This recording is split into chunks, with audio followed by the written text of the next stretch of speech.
Hello, everybody, and welcome to MSA Arena here in beautiful Abbotsford, British Columbia. We are on day 2 of Season 11 of the 3-on-3 Classic. Couldn't be more excited to be back with you. I am your play-by-play broadcaster, Zach Clark. Joining me is the one and only Liam Higgs. Huge thanks to Selly Entertainment and Jamie for having us out here on the call. Day 1 yesterday was an electric day. I think back to the first game of the day, a 25-goal, 13-12 electric 4-goal comeback finish, and that really set the pace for the day. Some great hockey to start it, some great hockey to end it, and great hockey in between, and I'm certain that that's what we've got on the docket for us here, with Game 1 today being in Division 4A between Top Guns on the right side of the screen in the black and green, and the Zambronis on the left side in the black and cream jerseys. Liam, what are you expecting to see here in day 2 of the 3-on-3 Classic? Well, you kind of mentioned it before, but obviously goals galore is kind of what we're expecting. 3-on-3, a lot of the rules are going to be towards the offensive side of the puck. I will also mention that yesterday we didn't see a whole lot of structure. There's a lot of individual efforts, which you kind of do expect in 3-on-3, but I'm hoping we see a little bit more structure, a little bit more playing like how you would normally see a 3-on-3 hockey game go, in terms of, you see overtimes in the NHL and stuff. You don't always have to try and dangle everyone out. Sometimes, take it out of the blue line, slow things down. I like to see these teams playing with a little bit more structure here in day 2. Obviously, day 1, it's kind of a crapshoot, if you will. People are trying to get their chemistry, trying to maybe shake some rust off if they haven't played a lot in the summer. So day 2 here, I'd like to see a little bit more structure, chemistry, a lot less relying on 1 or 2, 3 guys to score all your goals. Top Guns and Zambronis here from MSA Arena. 3-on-3 Classic hockey starts right now. And the Top Guns come away with the opening face-off as they'll hook that one backwards towards defenseman Mason Prata. They'll double back below the own goal line and start the attack here. Already an early 2-on-1 developing here for Top Guns as Cohen Mann storms down the right-hand side on the backhand, puts it to the net, and that one swept just wide in front. It comes back out to the top of the right face-off circle, long shot fought towards the goal, and it's gloved down out of midair. And of course, 3-on-3 Classic, it keeps the puck in play as the defending team starts out from their own end. Yeah, you got to really monitor your gas tank here in these games. Not a lot of face-offs, no whistles at all for the most part. And the first goal of the day goes to the Zambronis on the back door. Vanek Verk there to tap that one home. That's the kind of passing I was talking about looking for. Back comes the Top Guns. They started on the front foot, but have since been forced to retreat. Now another opportunity developing here for the Zambronis. Down the left side, quick shot comes through, save, rebounds there, and the goaltender gets it again. Third try, perhaps the charm here for the Zambronis as they'll find their own rebound. It's Isaiah Russell working on the far side, puts it across to the right-hand wall, and the one-time attempt goes wide of the net. Top Guns will reset. Yeah, it's a really good look. Great job of getting yourself open when you don't have the puck. And here's a theft. Winds up for a clap bomb just wide of the net, hitting the outside of it. Oh, we saw a clap bomb in a breakaway yesterday, too. Yeah, that worked, too. I'm all for the clap bombs. Here comes Top Guns. On the outside, Denver Dorian puts one just over top of the net. That's going to ricochet off the glass and back around for Zambronis to skate onto. Here just below us, Malay on the right wing. Lets one fly. That misses the near side post and ricochets back around towards the blue line where it's going to be Top Guns first to it. They'll head their way around. Nice move made. Here's a chance. Top Guns putting it towards a centering pass, but it's fought off there. As looking for an opening was Hudson Ferraro. Ferraro digs that one around into the near side corner boards. It's carried back up here by Bone. Big check thrown, but Bone does a good job to stay right on that puck and gets it up top to the blue line. Tanner Bone going to fall off that one, leaving his teammate Hudson Ferraro to chase that puck, but it will be the Zambronis defense that's able to soften the blow there and retreat out of their own end. Here come the Zambronis. 1-on-2. What a move! What a goal!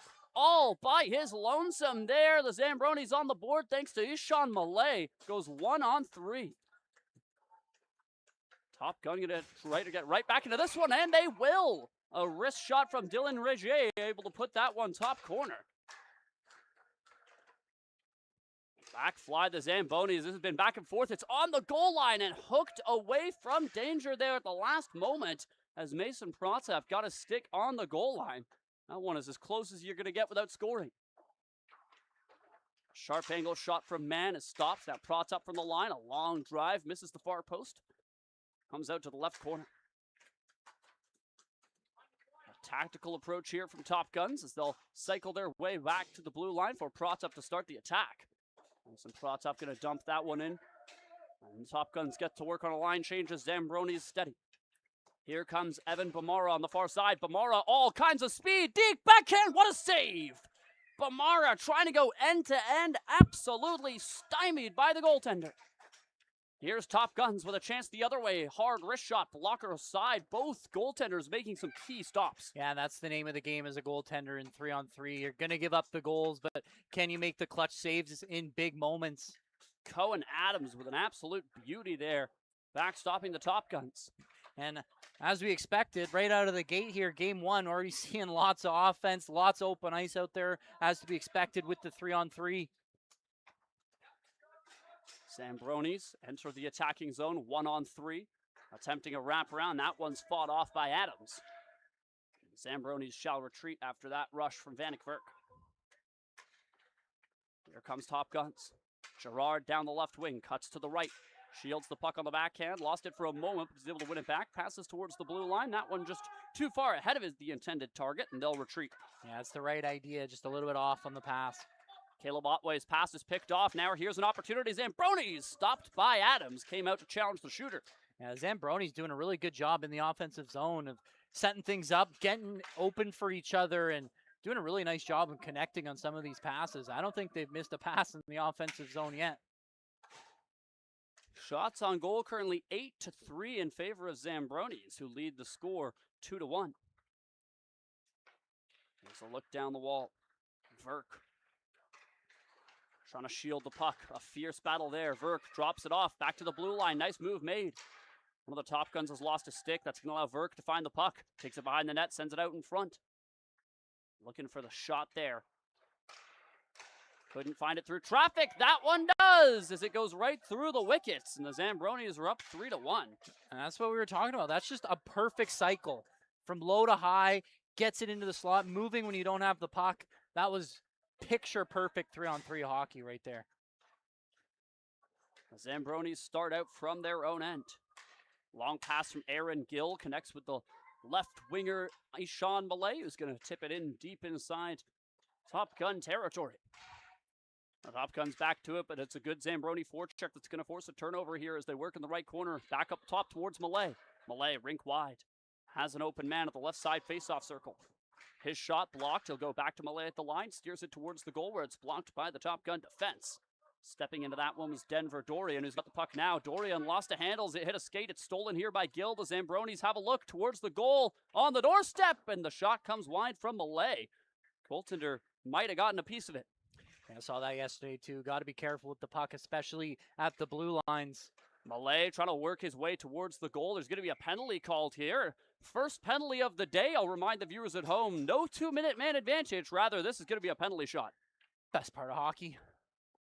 Yeah, best part of broadcasting. Yeah, that's for sure. Don't get to do these very often, so in tournaments like this, get to do it quite a bit.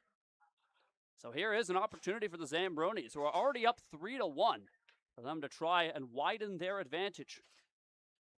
It's going to be Ishan Malay coming to us from the AMHA U15A1 program.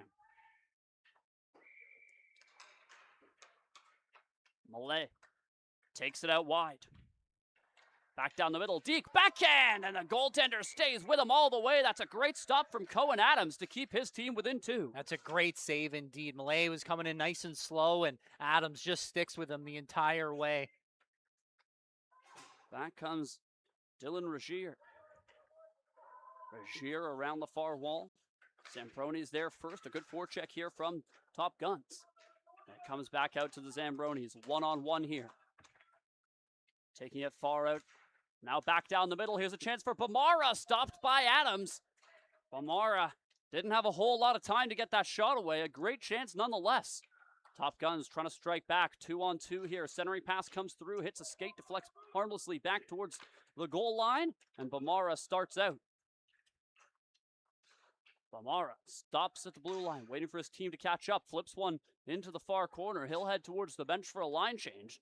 As the Zambronis trying to hold on to possession. Sharp angle, gets out in front. Oh, and they score. It looked like Adams might have had it for a second, but the Zambronis find the back of the net. Now a 4-1 lead, and Top Guns have to find a way to get back to the attack. And again, it's just that passing in the offensive zone, getting open for each other, just all day in front of the net. And like you said, Adams, oh so close.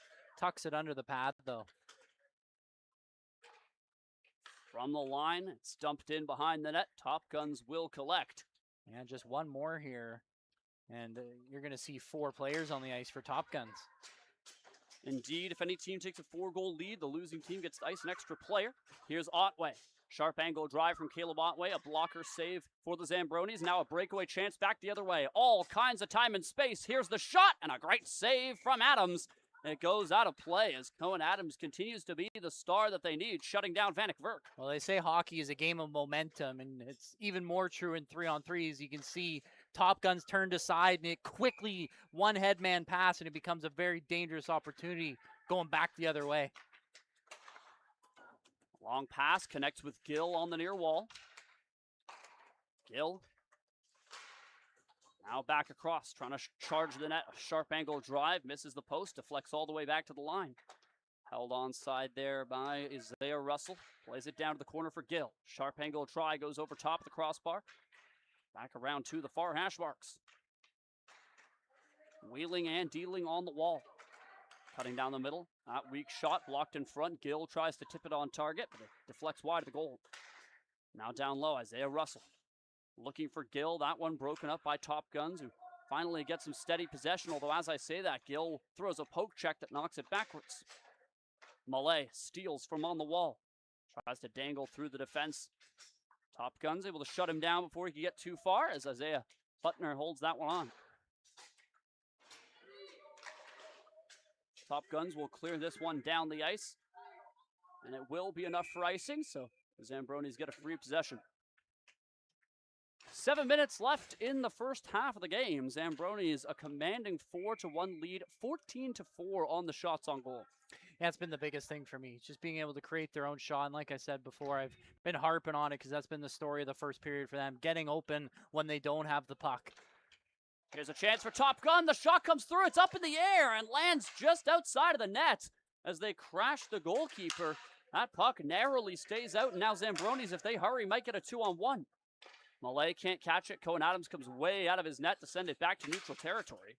That's a good pass from the netminder. He'll connect with Denver Dorian, who's unable to hang on. Now Malay has a partial break. Here's Malay for the Zambronis. That one off the glove and out. Another great stop from Adams. Yeah, details right there. Top Guns enter the battle on the wrong side of the puck. They're more towards the offensive side, and it's a quick turnover. If you don't win that battle, now you're stuck in no man's land, and it's a break there for Malay. Another good save by Adams has been the star of the game so far here for Top Guns. And now another break right through the defense, splitting them, and he can't find the back of the net. Tried to go deep forehand, but good little poke. Now here's another chance. Bamara off the bench. Pad save Adams. Yeah, he's been busy here in this first period. Some pushing and shoving behind the play as Top Guns advance 2-on-2. Long wrist shot. Gonna find... Oh, it looked for a second like it deflected in, but no, it'll deflect just wide of the net off a blocker save. Zambronis across the line. A drop pass. Trying to steer that one back in front. Here the Zambronis on the doorstep. Vanek Verk with a centering pass. Now hooked across to Bamara at the right point. Bamara makes a move. Centers himself. That shot blocked in front by man. Rebounds there. Shoveled just wide by Verk. Top Guns got to have their head on a swivel in the defensive zone. 3-on-3, expect more of a man coverage kind of situation. Everyone grabbing a man, but they keep losing their man. And right there, wide open in front was Verk. Just couldn't get the puck to him. And speaking of man, it's man who releases a shot there for Top Gun, but unfortunately misses the net. That's going to ricochet all the way back around. A clean cut breakaway for the Zambronis. Deke scores! A little bit no move there. Yeah, the Nikita Kucherov no move. Looked like he was going to go deep backhand and just let that puck trickle right between the goaltender's wickets. Yeah, I don't know if it was on purpose, but we'll give him credit for it, as that was beautiful. Top Gun's now get an extra skater. 4-on-3, which is a rule here in the 3-on-3 Classic. If you are trailing by 4 or more goals, you get to ice an extra skater. until you cut that lead back to 3 or less. And this started as a close back and forth hockey game, but the Zambronis really starting to run away with it. And here come the Zambronis once again, 2-on-2 across the line. He's got Gill with him. Slows down, lets a wrist shot go. That's going to be blocked in front of the net. Top Guns pick it back up. They'll have a 2-on-1 if they hurry. Rolling puck. That's quite unlucky there for Top Guns, as they just unable to skate onto it there. I was looking for it was Caleb Otway. Otway drops it off for Protop, straight off the bench. He'll deflect one forwards for Isaiah Butner. Butner gives chase as the Zambronis start out from their own end. Here comes Isaiah Russell across the line, takes it out wide. Russell to the goal line, centering pass, another great save from Adams. That pass was tape to tape. He went back across the grain, and Adams reaching out with the left pad. Keeps his team in this one. That's a great save. And again, Top Guns just have to be better in their defensive zone with the coverage. Here come the Zambronis as Lal starts his way out 1-on-1. Lal tries a deke. It's a good poke check from the defensive end there as Mason Protop shuts him down.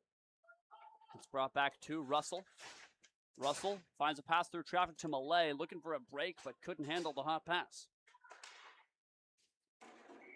Maverick Gerard, a little collision there. Souvenir. Out of play. 2.5 minutes left in the first half of this one. Zambronis a commanding lead.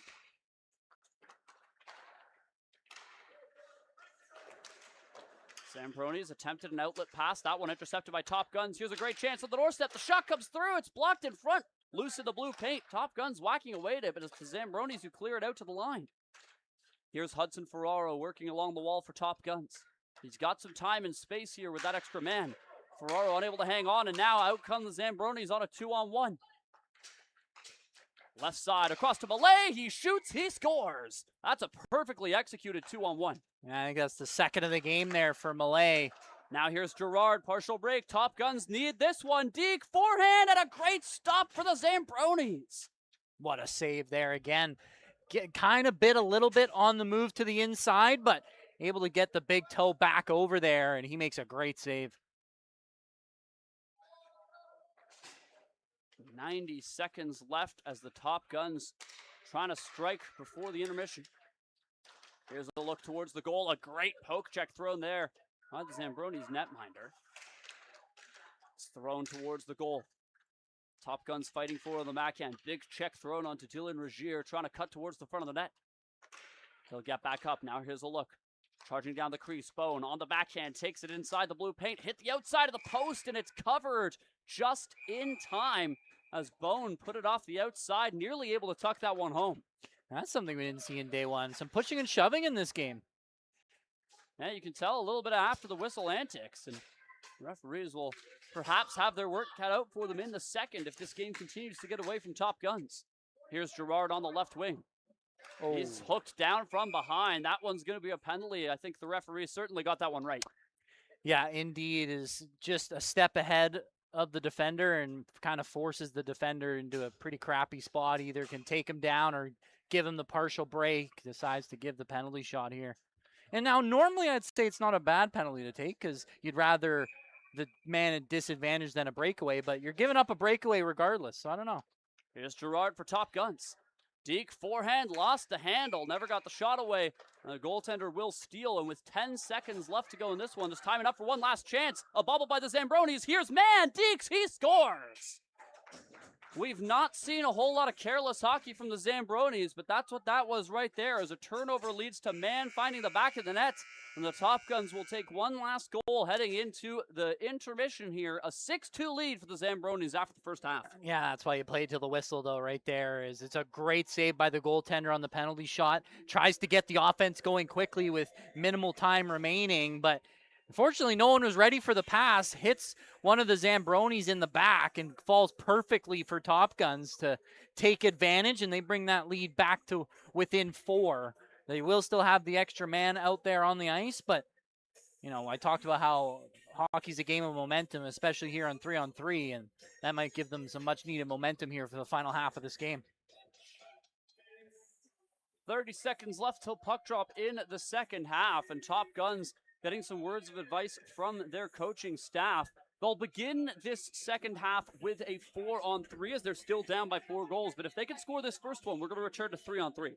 Yeah, indeed. And that's kind of where you want to start. It's about 1 goal at a time. I know it's a cliche, but for me, it starts for the Top Guns. I think they've had a decent amount of chances, some great saves at the other end. Don't get me wrong, Zambroni's goaltender has played fantastic, but it's about taking care of your own end first right now if you're the Top Guns.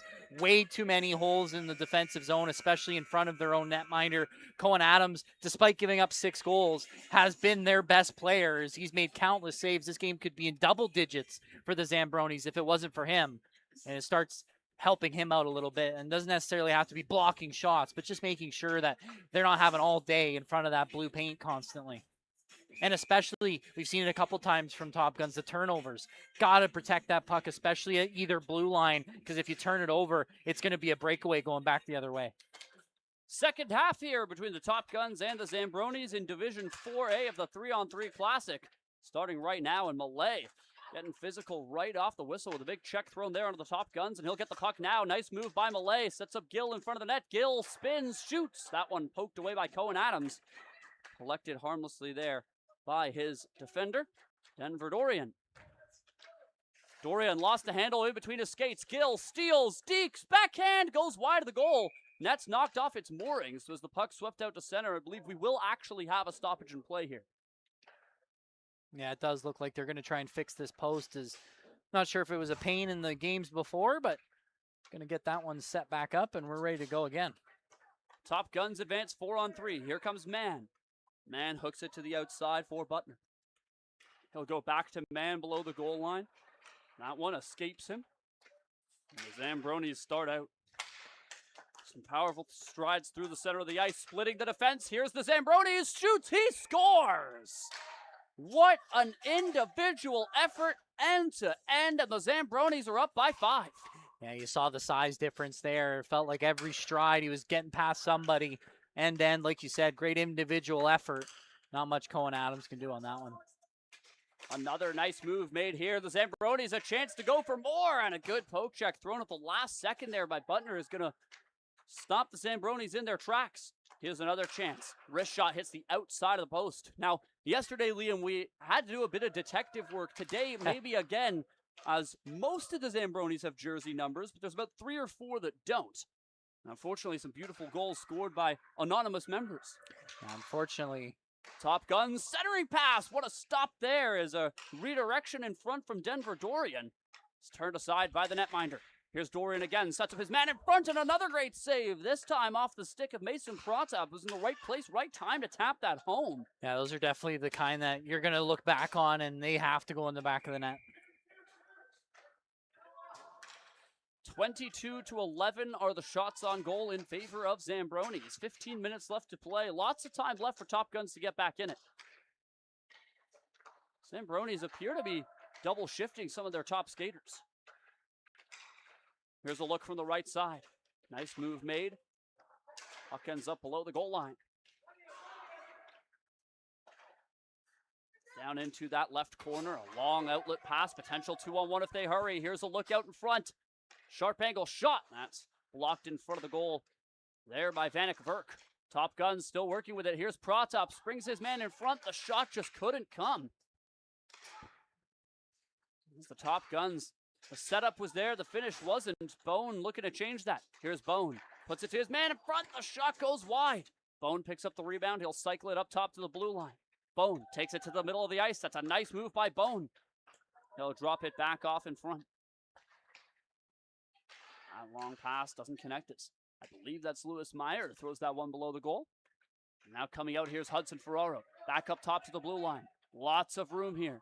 Fakes a shot from the point, couldn't get it to go, and he'll drop it back off to Ferraro.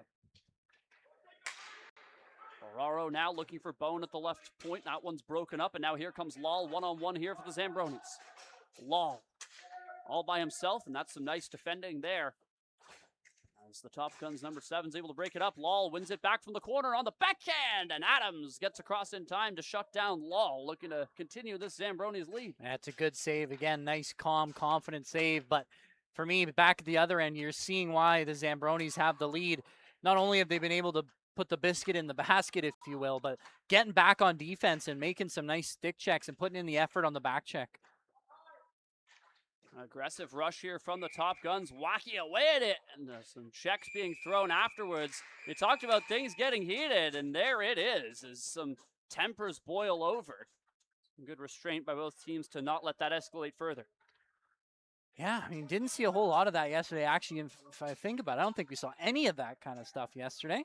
And getting off to it here early in day 2. Of course, anytime anything happens to the goaltender, you know tempers are going to flare. Here's a move. What a job by Verk to the goal. He scores! Vanek, Verk, say hello to the highlight reel as he cuts through the defense and finds the back of the net. Yeah, it's a great little toe drag and then back to the outside on the forehand. Now here's Mann trying to jam it between the 5-hole. Josh shutting the door in time there. It was the Zambronis netminder. As the Top Guns, they have come so close this half, but just haven't been able to find twine. Here's Bamara, all kinds of speed. Bamara is gone, and the shot just over top of the crossbar. He tried to tuck it top corner. Yeah, how about that for speed starting from his own end, goes all the way out wide, and he's able to actually cut into the inside there at the last second. Here comes Mann. Down that right wing, Mann fires. That one caught the goaltender on the mask.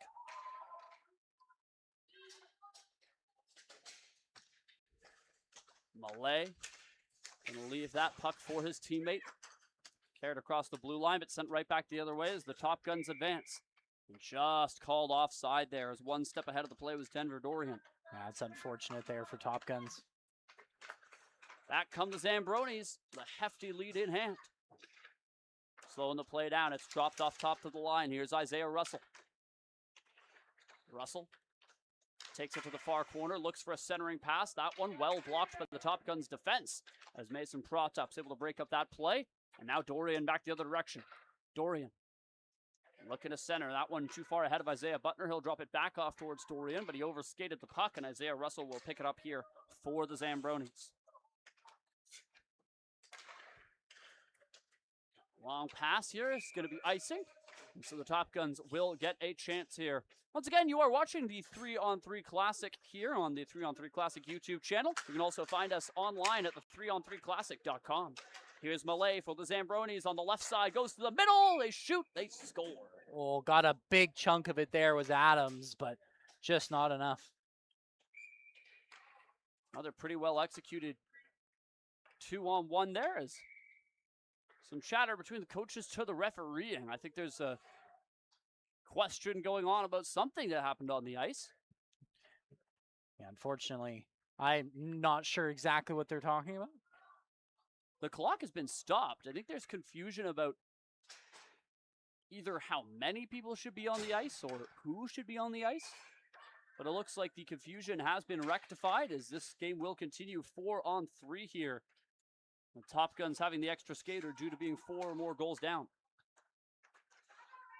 Here come the Zambronis. Russell takes it out wide. He's still going. To the blue line, Isaiah Russell finally lets one go. That's going to be blocked in front of the net, but ultimately the rebound skitters across to Gill in the left corner. Gill tries to center. It's blocked by Butner. Comes out to the left wall. Stepping onto that puck, Dylan Regier. Regier looking to spring Butner down the right wall. That pass just a little bit too far ahead of his teammate. And Isaiah Russell will collect here for the Zambronis. Bank pass forward, connects with their winger. Trying to get past Hudson Ferraro. He stepped around his man. Still going. The Zambronis in front. And Lal just unable to jam that one home. Kind of ran out of runway. Zambronis still on the attack here. A hard wrist shot. Glove down by Adams. Rebound given up. The Zambronis there first, as they'll take it back up to the line. Here's Verk. Left side. Watched closely by the Top Guns. Vanek Verk trying to break loose. Gets around Bone. Verk still going. Finally, Verk will drop it off. No one home, however, and that's going to be harmlessly collected here by the Top Guns. And it's errors like that in a closer game could be detrimental, but the Zambronis have a chunky lead to play with. Yeah, I mean, they just had a really good game top to bottom. Great defensively. Obviously, they've been great in the offensive zone. 9 goals so far. Here's Gill on the doorstep, shut down by Adams, throws one back out in front. Adams able to find that one. For a moment, didn't know where it went, but he'll make the stop, and that's all that matters at the end of the day. Yeah, it just feels like whatever Zambronis are trying. Seems to be working. Here's Mann, cuts to the middle. He's got a look, and the shot blocked on a flyby there from the Zambronis. It comes out into the corner. Verk will chip it off the end boards, back around to his defensive partner. That one thrown up the middle, intercepted here by the Top Guns. Here's a look on the doorstep, back in front. Oh, what a stop! I believe that was the defender, Verk, getting across in time to make an incredible save. And now a chance back the other way. Here's Vanek Verk on the backhand. Couldn't pull the trigger as it was shot down. Here's Gill, and he'll score.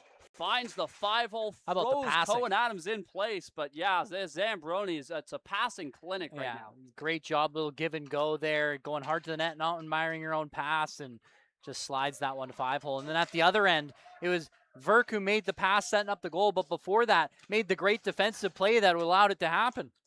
Here's a breakaway, all kinds of time and space. The Zambronis looking for double digits, and they'll get it. And now up to 11-2. Now, I'll tell you, as a former goaltender myself, those are always the worst kind of breakaways. All day, you pick that low blocker spot, and if you get it that perfect 12 inches off the ice, it's a hard save. And a great chance back the other way. Denver Doria making the most of it. That was a heck of a shot. Fortunately for him, the Zambronis netminder able to stand tall to that one. Yeah, flashing the leather there. And once again, apologies. There's just a couple numbers missing here for the Zambronis, one of which is the goaltender. We'll see if we can find out who it is to give proper credit. Here's a chance for Dorian. Cuts to the left side with room, shoots, and another fantastic stop. For a moment, looked like Gerard might have the rebound, but the Zambronis netminder able to cover. Yeah, just in tight constantly, and he makes another good save. Here's Bamara up the left wall. Shadowed by Prata, Bamara takes it out behind the net.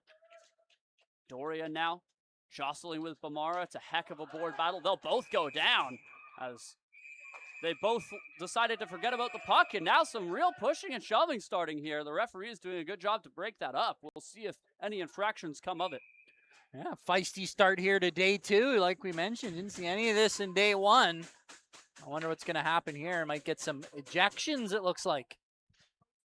And sure enough, some players getting ejected here. We certainly didn't see that in day one, as both Evan Bamara for the Zambronis and Denver Dorian for the Top Guns, they will say goodbye to their respective teams. Their nights are done. Yeah, especially, I mean, it's 11-2 with 6 minutes left. I don't disagree with just getting things under control. Absolutely. If you're the referees, you just got to stop this pot from boiling over. The score line at this point's pretty much elementary, barring a miraculous 9-goal comeback in 6 minutes. Clock has been stopped, though, as it looks like they are just going to play on. Top Guns puck. So things figured out here. The Top Guns will start. And it's Mason Protz up off the left wall. Makes a drop pass. Here's a look. The Top Guns one-timer stopped in front as Hudson Ferraro unleashed a shot, but that netminder there in time. And the Top Guns have had some pretty good looks here in the last few minutes, but Zambronis netminder, like you mentioned, unfortunately you don't have his name, but he's been up to the task. Here's Jacob Lall for the Zambronis. That's a nice pass in front. They score. Another top corner goal here, and there's a couple Zambronis players that look like men amongst boys there. Huge size difference, and you can tell with some of those physical plays. Yeah, what a shot, though. Top blocker. And Bone, a snipe, goes top right corner. And the Top Guns, the score might not necessarily matter, but you know that's got to feel good. Their first goal of the second period, and it's a beauty from Bone. Now another chance for Isaiah Russell, trying to go end-to-end. It's shut down by Cohen Adams. That's back to his feet as the Zambronis work it into the left corner. Russell trying to play it back up to the blue line, but the Top Guns able to pick that one off, and they'll flick it across to Isaiah Butner, who carries it across the blue line on the left wall. Butner, a drop pass, connects with Ferraro at the line. Ferraro, rink wide to Bone, all kinds of room. Bone on the doorstep, scores! His second goal of the period as Bone is able to find some light here for the Top Guns. Now with 60 seconds apart, it felt like there, if that, is Bone with a nice move in tight under the blocker. Now Verk trying to go end-to-end, but the shot misses that near side post and comes back around to the blue line where it's held onside. Trying to dangle towards the net. Lost the footing, but it's able to keep it onside here for the Zambronis as it comes out to Verk, now hooked back up towards the blue line. That play broken up by Ferraro. It skitters into the corner where a board battle will ensue. Comes out to the right side of the Zambronis have possession. Big reverse hit thrown there. Comes out to Ferraro. You talked trying about to slow that things down. size difference and the physicality. How about that there? Man, back across to Ferraro. Looked like a pretty clear-cut trip. He's looking for the referee, but no call made. Top Guns look to center. A check denies the shot attempt. 4 minutes to play. Here's Mason Protop off the wall. Backdoor, a chance. They score. The Top Guns find themselves to the back of the net once again as Caleb Otway scores his first goal of the game. Yeah, a little bit of a late surge here from the Top Guns. Unfortunately, might be a little bit too late. And they've scored now 3 unanswered goals, but when you're down by 9, there's still a fair bit to go after that.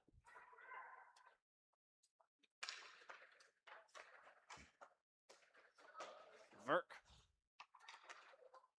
banks it off the wall.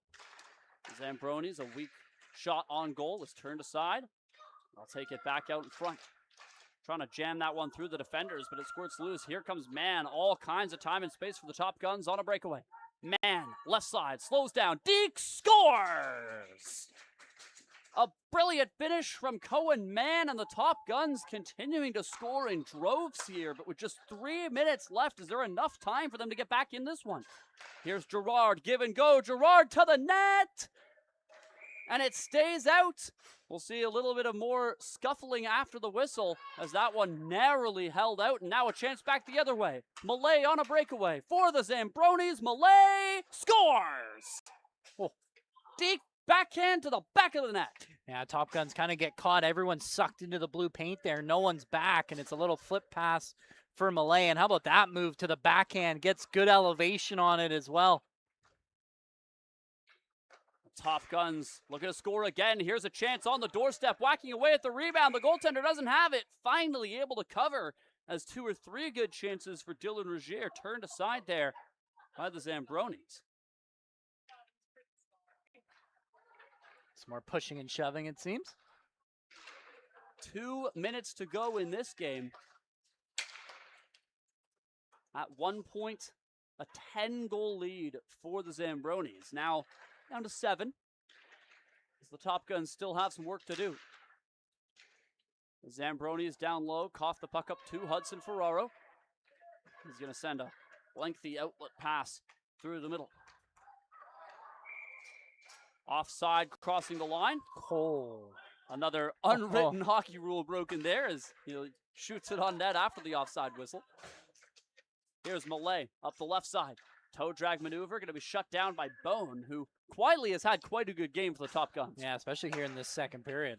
Classic broadcaster's curse. As I say that, Bone coughs it up, although he'll right his own wrong as he poke checks Malay and wins the puck back. Here comes the Top Guns. Caleb Otway to Isaiah Butner, now back to Gerard. From the line, Gerard, hard shot right into the breadbasket, and they'll hang on. Able to squeeze the rebound with 2 Top Guns in and around that blue paint. Oh, so important there. Nice save on a long wrister. 60 seconds to go in this hockey game as the Zambronis looking to get a few more. Here's Otway, has a chance to spring his man for a breakaway. Otway, the bank pass, connects with Isaiah Butner. Butner's got to hurry on this one. Chance for a break. He'll shoot it wide. Gets his own rebound. On goal. What a stop. Third chance here for Top Guns, and it won't go. 3 incredible opportunities. 2 great saves. And now a fight happening in the corner. Both players giving up on the puck. The Zambronis player tackling the Top Guns I totally player. missed what happened there. I was swooning over the save, if you will. What a save back to back, and then I think you've got to see more ejections there, especially for Isaiah Russell, who grabbed his man and hauled him to the ice. With 21 seconds left in this one, wouldn't surprise me to see a couple players kicked out. And sure enough, Isaiah Russell is going to have his night end early for that one, which I agree with. I would agree as well. It looks like one of the Zambronis is going to be gone as well. 21 seconds left in this one. The Zambronis are going to take the victory regardless of what happens in this 20 seconds. They will move on in Division 4A. Of course, after the game, if time permits, which I believe it does, there is the 5-puck shooting challenge as well. So a chance for the teams to try and, have a little bit more fun and compete with each other a little bit more, but it is going to be the Zambronis that win this game, although Top Gun's looking for one last gasp here. Butner on the left wing, goes backdoor, Bone just can't pull the trigger. 5 seconds to go, Protzop from the line, hard shot, blockered away, now out of midair, attempting a baseball swing, but it's batted down, and that will do it. The Zambronis winning their Division 4A matchup by a final score of 13-6. Yeah, dominating performance really for Zambroni, start to finish. A little bit of a late surge, if you will, there from the Top Guns. As like you mentioned, they did bring it within, from a 10-goal deficit down to, I believe it was a 6-goal deficit at one point. But regardless, I mean, Zambroni's had enough of a cushion where they could really do whatever they wanted in that game. And it started in the defensive zone. Like I said, they were doing a better job back-checking, taking care of their own end. But then you think about in the offensive zone, it was great passing, great job getting themselves open, setting up cycle plays, and then capitalizing on those opportunities, not missing the net, getting shots on goal. And like I said, kind of dominated this one, top to bottom. And the 5-puck shooting challenge begins here for both of these teams. For those of you unfamiliar with the rules, it's the first team to score 5 goals, but if you don't score, you got to bring the puck all the way back to the blue line. Both teams have already struck the back of the net. 1 goal apiece. Here's Verk. The Zambronis getting some great film work there on the ice as they've got a cameraman for this shooting challenge. Aaron Gill stepping up to do some camera work. Here's Lal. Poke checked, as back the other way. The Top Guns are able to score. The Top Guns might have lost the hockey game, but they're currently leading this shooting challenge. Another chance for the Zambronis, top scorer of the game, but he's flashed by a beautiful glove save. Top Guns have 3 pucks, as do the Zambronis. Could go either way. Top Guns shot down, as are the Zambronis. 3 pucks left as Bone takes a chance here for Top Guns. Gill now the other way for the Zambronis. Bone's shut down, as is Gill. This is one of the closest 3-on-3 shooting challenges we've seen so far. 2 more saves for the respective keepers, 3 pucks each. Here's a look for the Zambronis, Ishan Malay. Malay, Deke, backhand, he's shut down, and just as is the Top Guns. The first 2 goals came quickly, the next 3 less so. Here's Verk trying to go for a beautiful goal. Wow. Oh, how about that from Verk? What a goal that was. Yeah, you don't see that every day. Here comes Lal. He'll go wide, and perhaps more players should do the creativity there of Verk. Now another chance for the Zambronis. You see, all their classic shot attempts aren't finding the back of the net now after Vanek. Need more lacrosse goals. Mason Protzop for the Top Guns. Deke forehand shut down by the glove. Back the other way, the Zambronis. Another kick save. Still a 3-2 lead here for the Zambronis after a beautiful goal from Burke. Gill now for the Zambronis. Gets poke checked. That's Cohen Adams still showing some goaltending prowess. Here's Bone for the Top Guns. He's stopped. Adams shuts the door on his shooter as well. This is easily the longest 3-on-3 shooting challenge we've seen so far. Ishan Malay, he'll score. The Zambroni is just 1 puck to go. Still 3 for the Top Guns. Vanek Verk had a beauty before and a beauty again. Oh, that's just sick. Vanek Verk scoring not 1 but 2 highlight reel goals, and the Zambronis will win the 5-puck shooting challenge. Yeah, there it is. I mean, some nasty dangles there to finish it off, especially by Verk, had the lacrosse goal. And how about the goal that finished it off? That was probably the most entertaining 5-puck shootout we've had so far.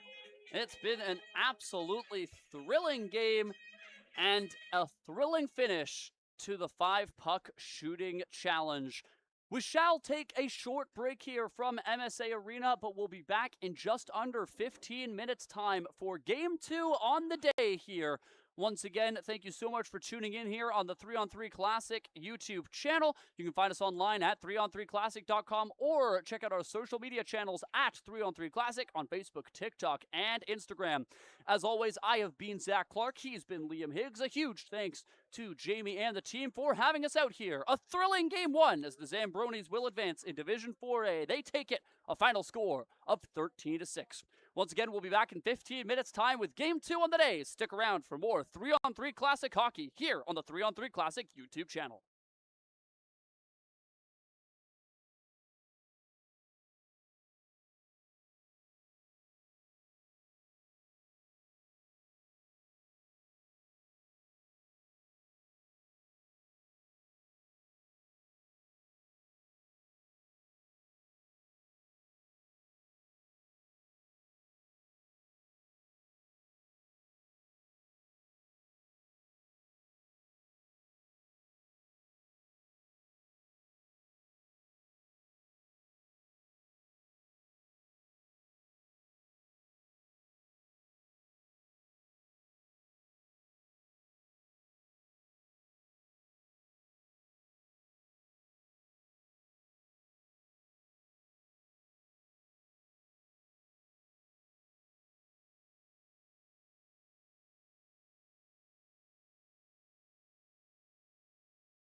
Hello, everybody, and welcome back to the 3-on-3 Classic YouTube channel. Here for the Game 2 of Day 2 here of Season 11 of the 3-on-3 Classic. I am your play-by-play broadcaster, Zach Clark. Joining me is the one and only Liam Higgs. We were treated to a great first game with the Zambronis taking a win in Division 4A, but now it's the Frozen Bananas versus the Fraser Valley Junior Farmers here in Division 4C. Should be another fantastic competition here. Gotta say that we've been evaluating the different teams' levels of swag, if you will, the drip, perhaps. And both of these teams have certainly elevated their game. The Frozen Bananas have some crazy drip. I love the Frozen Bananas, but I mean, like, look at those jerseys as well on the other side for the Junior Farmers. Those look like proper junior hockey jerseys. But you're right, the Frozen Bananas with the pure yellow is also just I might be a little bit biased. I love the yellow. Yeah, the so a battle of two clean. well-dressed teams here in Division 4C as Game 2 here starts right now. It will be the Frozen Bananas coming away with the opening puck drops. The face-offs won by Rory McWilliams. Reimer able to take it back the other way for the Junior Farmers. They carry it across the left-hand side. Reimer slowed down, trying to dig it loose back to Ottenreich. Reimer dances through the defense, but the pass ultimately intercepted by the Frozen Bananas, and they'll start out. McWilliams makes a move through Reimer. McWilliams still going. He's through everybody. Just the goaltender left to beat. He scores. No signal on the ice for a second there. Took a little while to figure out if that went in or not, but no, just unlucky there for the Junior Farmers. Blow a tire at the back end, and it's a breakaway there for McWilliams. McWilliams gets an early go-ahead goal here for the Frozen Bananas. And it's the Farmers who find themselves on the back foot early on. Lake Brigg over the line, but offside there was Human, and the Frozen Bananas will get a free possession as Brigg is forced to retreat.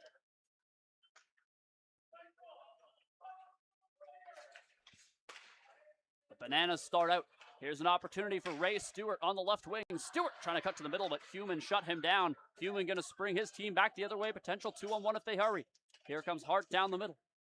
Hart's turned aside by the Bananas. They're going to poke this one back out towards the blue line. Brigg holds onside. His shot hit his own man as he went on a flyby there for Hart. Hart, some nice moves. Building a 2-on-1. Toe drag shoots. This one stopped by the Bananas netminder, but that's a great shift for Hart. Yeah, it's a good save there. Able to hold on to the rebound as well and give the Frozen Bananas some time to work on the breakout here. And here come the Bananas storming across the line as Sami puts one on goal. That one had space. Off. Maxwell Scarecrow in between the pipes here for the Bananas. And here comes Zappi down the left side.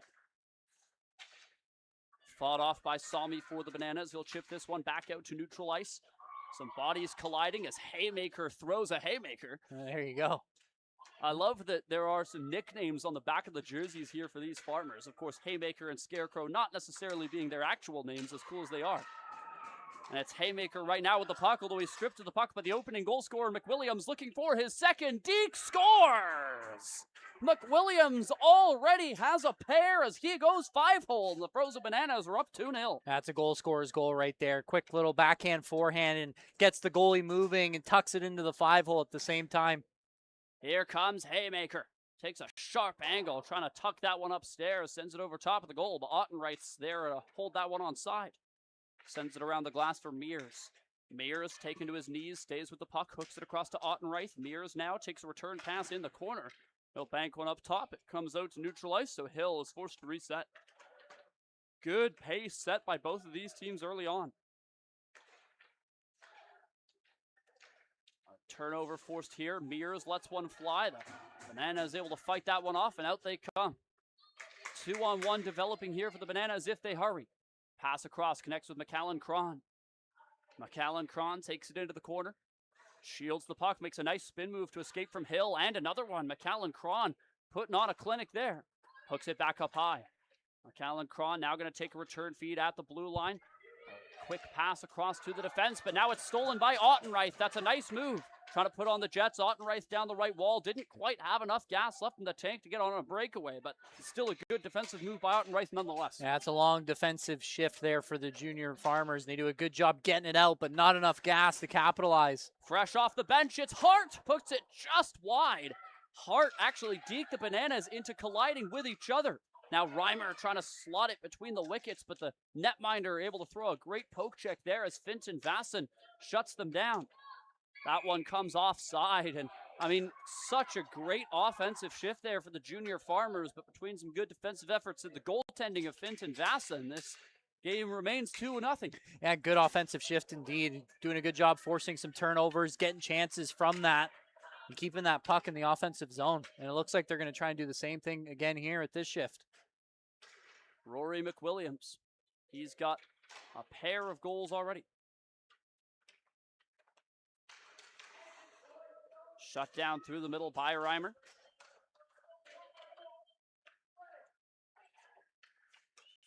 The junior Farmers changing on the fly as Reimer plays it back to his captain, Human.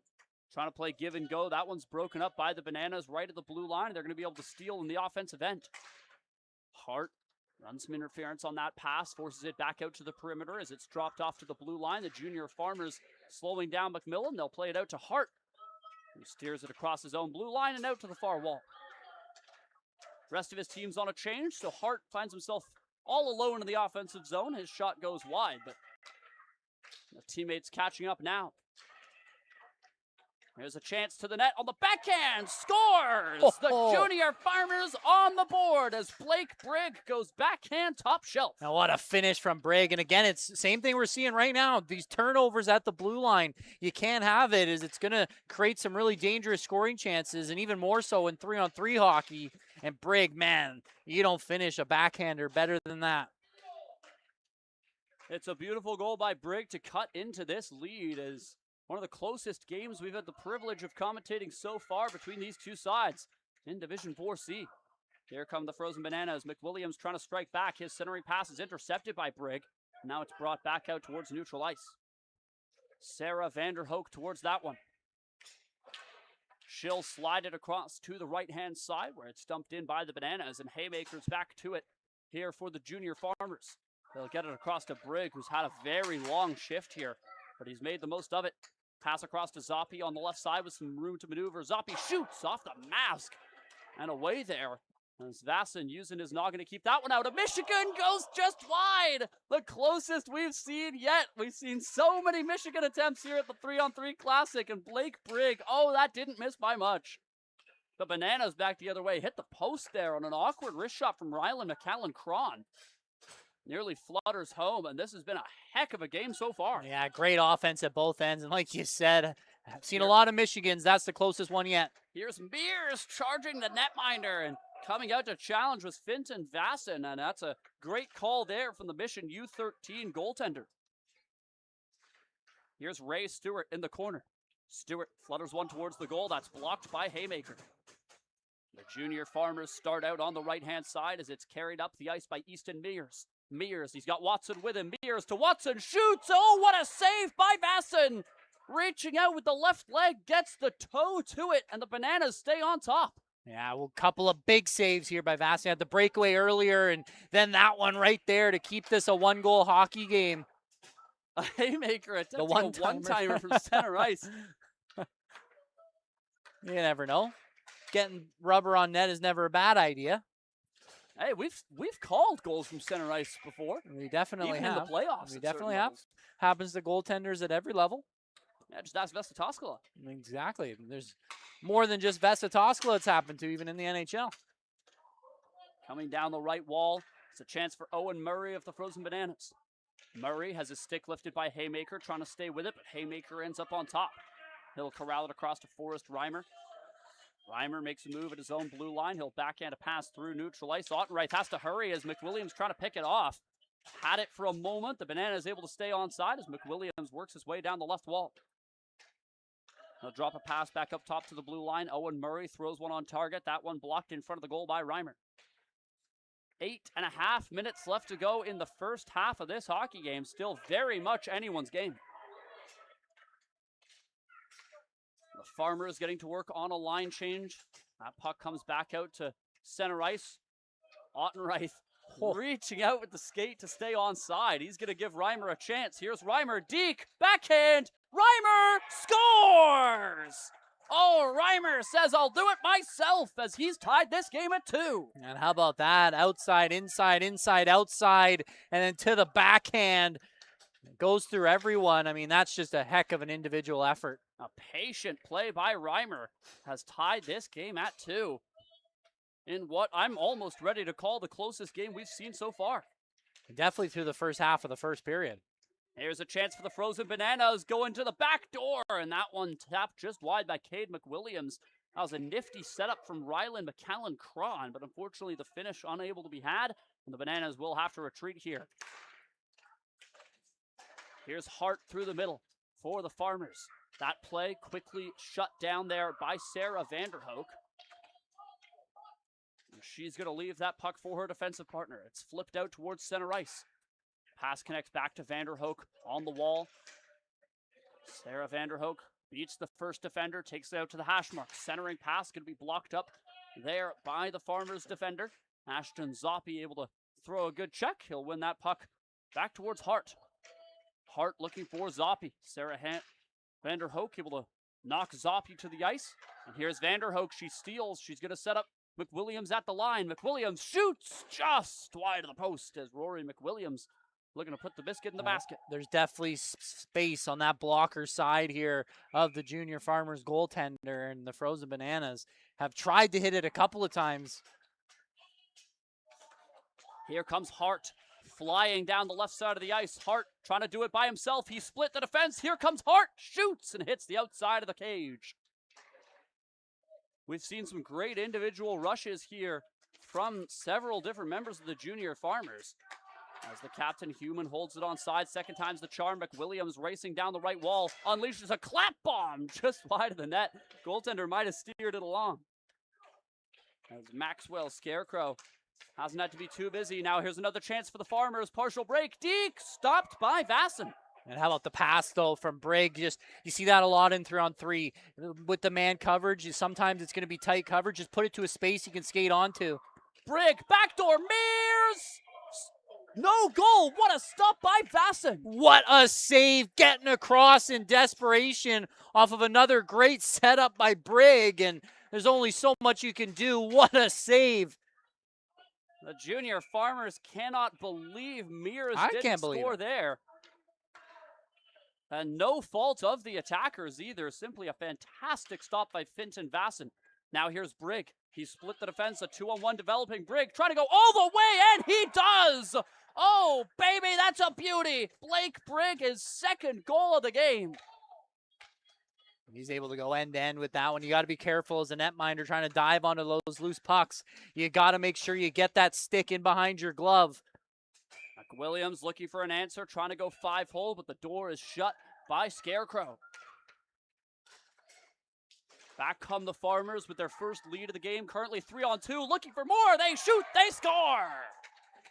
That's just perfect passing. Watson. That's just perfect passing from the Junior Farmers. We talked about it a lot in this tournament, that setting stuff up 3-on-3, trying not to do everything yourself. Don't be selfish. That's just a perfect setup.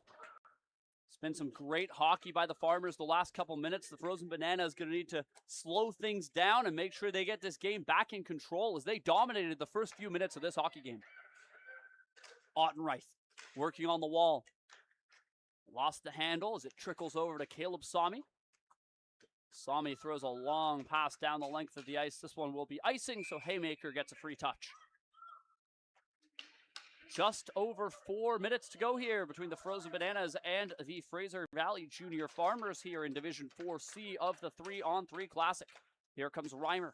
Works his way on the wall, executes a spin move, lost the handle of the puck, and the Frozen Bananas are able to recover in their own end.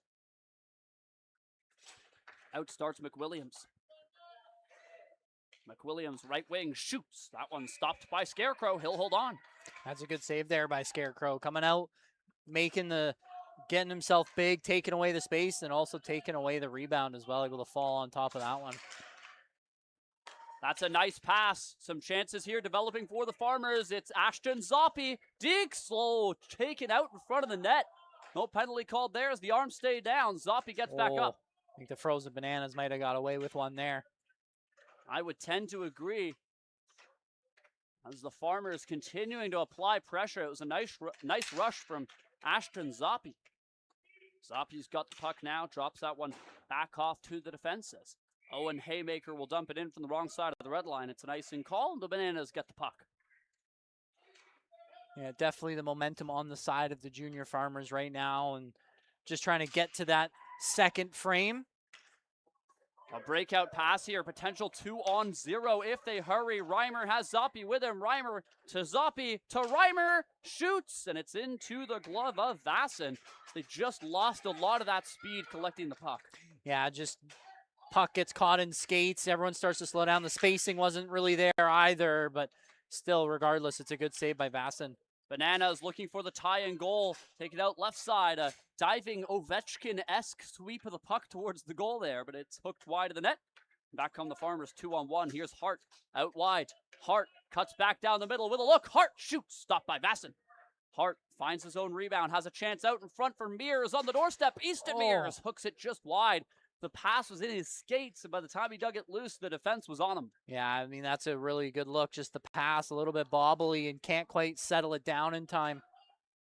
Back on the wall, Mears charging the goal. Sends it out in front. What a shot, and it stays out. Hit the side of the net there. Great setup again from the junior farmers. That was Cade Hart looking to bury that one. Now the Bananas back the other way on a 2-on-1. A blown tire allows the puck to trickle across to the blue line. McWilliams holds it in. That one brought across to Noel Vanderhoek. As a centering pass for McWilliams is blocked up by the defense. McWilliams back into the corner. Has Noel Vanderhoek at the line. Sends it back to Vanderhoek. She'll let a long shot go from the point. That hits a skate in front, deflects back to the corner. McWilliams intercepts an outlet pass from the Farmers' defense. Another chance, this time stopped by Noel Vanderhoek. She shoots, stopped by Scarecrow. 70 seconds to go in the first half of this hockey game. Just one goal in it right now. A 4-3 lead for the Farmers. Pardon me, a 4-2 lead. I wasn't certain that that score on the clock was right. Certainly enough, has now been rectified in Arena. It is a 4-2 lead. Looking for more as Briggs shut down. As Brigg looking for a first half hat trick. Still has a chance. Goaltender way out of the net. Gets back in time. Brigg flips it up high. Hill, some give and go from the blue line. Hill slots it down into that left corner. Brigg sitting below the goal line. Takes a puck, looking for the Michigan. He scores! And finally we see it. Brigg, a Michigan for the hat trick in the first half alone. Take a bow, Blake Brigg. And what a goal there. And again, just great job by the Farmers. Not trying to force anything. They're setting stuff up down low, taking their time, looking for the perfect pass. And Brigg from behind the net, a little Michigan goal, the first one of the tournament here at MSA. With 3 seconds left, that should just about do it. Sarah Vanderhoek looking for one last shot, but it's blocked up through the middle. And as we hit the first half marker, it's 5-2 in favor of the Fraser Valley Junior Farmers, largely thanks to a spectacular performance from Blake Brigg, who is undoubtedly the match MVP as of so far. We're going to take a short break here from MSA Arena, but the second period will commence in about 30 seconds' time. Stick around. You are watching 3-on-3 Classic Hockey here on the 3-on-3 Classic YouTube channel.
Hello, everybody, and welcome back to MSA Arena here in beautiful Abbotsford, British Columbia. You are watching the 3-on-3 Classic here on the 3-on-3 Classic YouTube channel. Zach Clark and Liam Higgs with you on the call. 5-2 currently for the Fraser Valley Junior Farmers, playing in the green and gold from left to right. The Frozen Bananas having to dig themselves out of a 3-goal deficit in the yellow, playing from right to left. Watson throws a big check onto Vanderhoek. Watson puts it up the middle with the pass just behind the intended target, Ashton Zoppy. The Bananas going to pick this one up. I'll hook that one down the middle where it's tipped deep into Farmers territory. Human gets there one step ahead of McWilliams. That pass ringed around the wall to Zoppy. Zoppy steps onto it for Watson. One-on-one comes Watson, trying to deke through the defense. Lost an edge, and that one will be stopped there by Vasson. Some great individual efforts here from the Farmers so far in this game. And right there, almost another one. Good defensive effort at the back end for the Frozen Bananas. McWilliams trying to split the defense. Got through two, but the third man in, able to shut them down. And back on the Farmers, potentially a 2-on-0, or one rather of their own if they hurry. Here's Zoppy with Watson. Watson spins, shoots, stopped by Vasson. Little stand-up goaltending there. Yeah, I mean, nice calm save, able to hold on to the rebound as well and get his team some space for the breakout. Bananas cross the line. Here they come, putting one towards the goals. Owen Murray, that ends up behind it. Haymakers there for the Farmers. Rings it around the boards towards the blue line. Hart has to be careful. Hart threw a stick in the lane, and now the Farmers with a chance. Here comes Reimer crossing the line. Reimer looking for the goal, and that one stopped. Rebound, scores. Hart, right place, right time, as that's the easiest goal he'll ever score, and the Farmers are up 6-2. And how about that from Reimer? A little bit of give and go there at the blue line. Not selfish at all. Gives it back to Hart in front. And of course, now that the Farmers have a 4-goal lead, the Bananas do get to ice an extra player. So 4-on-3, unless the Bananas can close this lead.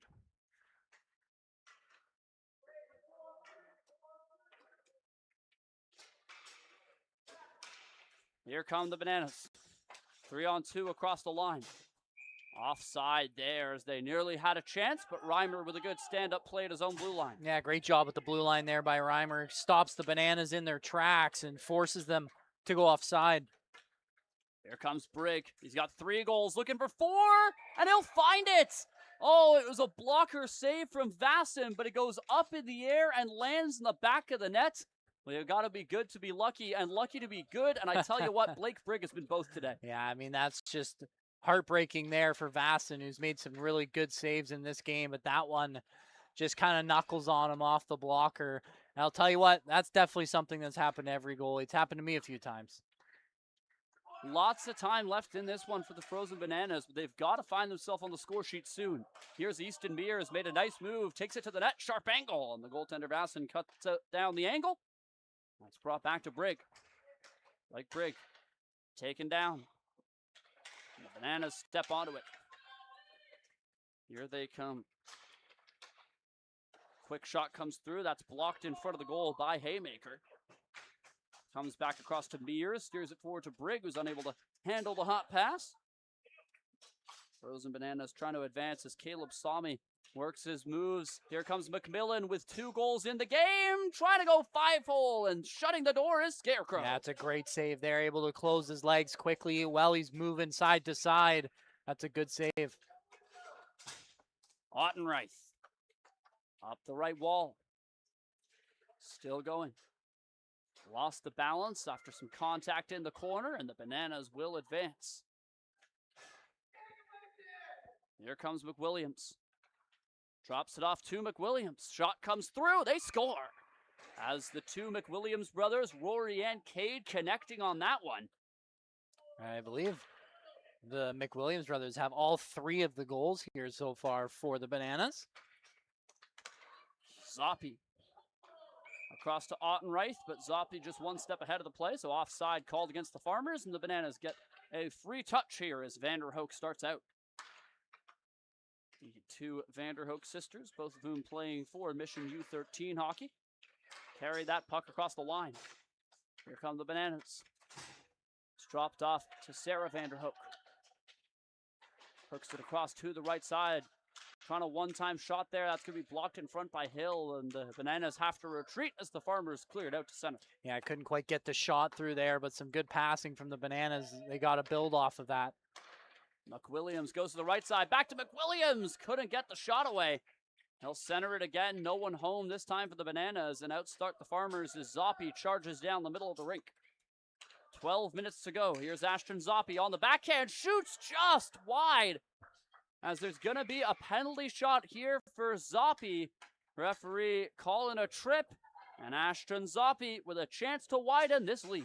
Yeah, the Bananas got to be better at spacing. You have the man advantage right now, 4-on-3. So theoretically, someone should always be open.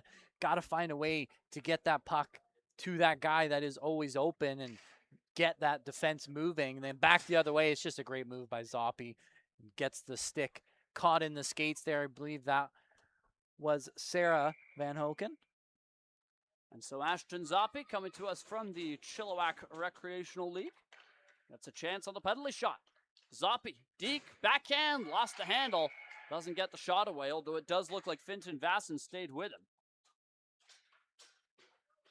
Frozen Bananas still within comeback distance here. 4 goals down. If they can score one more, they will lose their extra attacker.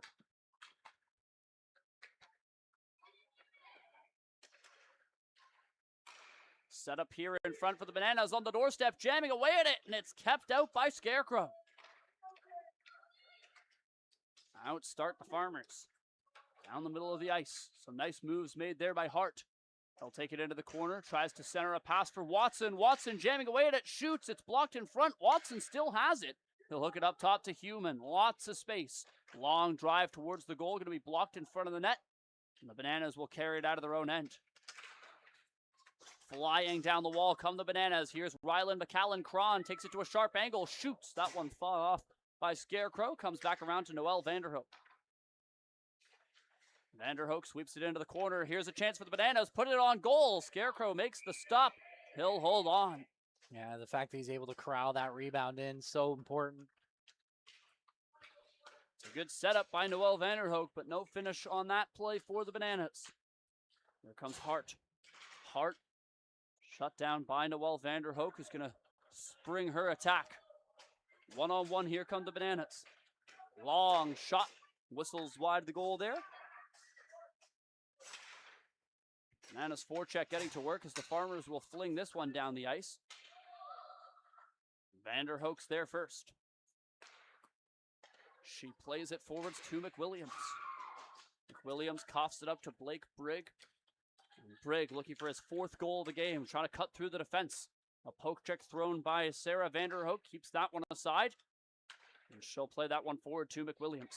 Yeah, Vanderhoek done a nice job in this game with some great defensive stops of her own. McWilliams, a weak shot, kick save for Scarecrow. It comes back out in front. Here's a chance for the Bananas. Fanned upon there. No shot comes through. It is, however, held onside at the blue line by Owen Murray. He's going to tip it into the corner. Murray trying to go back to McWilliams. Blake Brigg able to stop that pass. And out start the Farmers. Here's Forrest Reimer on the left side. Offside forced there. A good defensive effort from Sarah Vanderhoek as she knocks the Farmers away from the puck. Yeah, it's just another good defensive play by Vanderhoek. We were just talking about her, and does a good job there stopping the junior Farmers in their tracks. Here's the McWilliams again. What a save by Scarecrow. The McWilliams brothers on the doorstep. As we pointed out, they have all of the Frozen Bananas goals, and they nearly contributed another there. McWilliams still battling in the corner. That's a good one-on-one between him and Reimer, but ultimately Forrest Reimer comes out on top, and he'll find Blake Brigg. Brigg goes between the defender's legs. Brigg still going. Split one defender, now 2. His shot hits the outside of the net. Brigg picks up his own rebound, takes that one below the goal line, weighing his options, tries a centering pass. That one blocked by the defender. There's going to be a penalty called down low here. A hooking call. Came off. I think this is going to be another penalty shot for the junior Farmers. I believe this one's going to go to Blake Brigg. Yeah, I believe you are right. I thought for a second the net came off, but no, you are right. It is going to be a penalty shot here. Well, you are also right. The net did come off, but it is going to be a penalty shot for Blake Brigg. And it's a nice moment when we're both right. That doesn't happen very often. A chance for Brigg to get his 4th of the game as well. A hat trick in his pocket. Brigg looking for more. A clap bomb, he scores! Talk about scoring in style. Blake Brigg, 4 goals, and they've all been beauties. Yeah, how about the confidence just walking in, leaning into one, and daring the goaltender to make a save. Here's Reimer looking to capitalize on this lead. 8-3 now for the Farmers, and what started as an incredibly close hockey game has started to get away from the Frozen Bananas. Yeah, we've seen that a lot today, actually. Some really close games that have gotten out of hand here in this second frame, and so far this one staying true to the script. Easton Mears up the right-hand side. Takes it to a sharp angle. Mears still going, looking for the wraparound. Shut down on the far side by the Bananas defense. And now out starts Vanderhoek. One-on-one comes Sarah Vanderhoek. She's around the defense on the outside. She shoots, and Scarecrow shuts her down.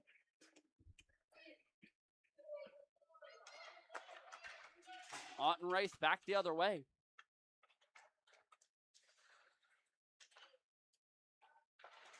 Ottenreith plays one towards the goal. That's blocked, and the Bananas send a long pass the other direction. Hill takes a whack at it to knock it back towards Ottenreith. He'll play it up the glass, but not out as it's held onside by the Bananas. Comes back to Mears, who spins a pass across to the near wall. Ottenreith flips it past Vanderhoek, but it's covered by McWilliams. And out starts McWilliams.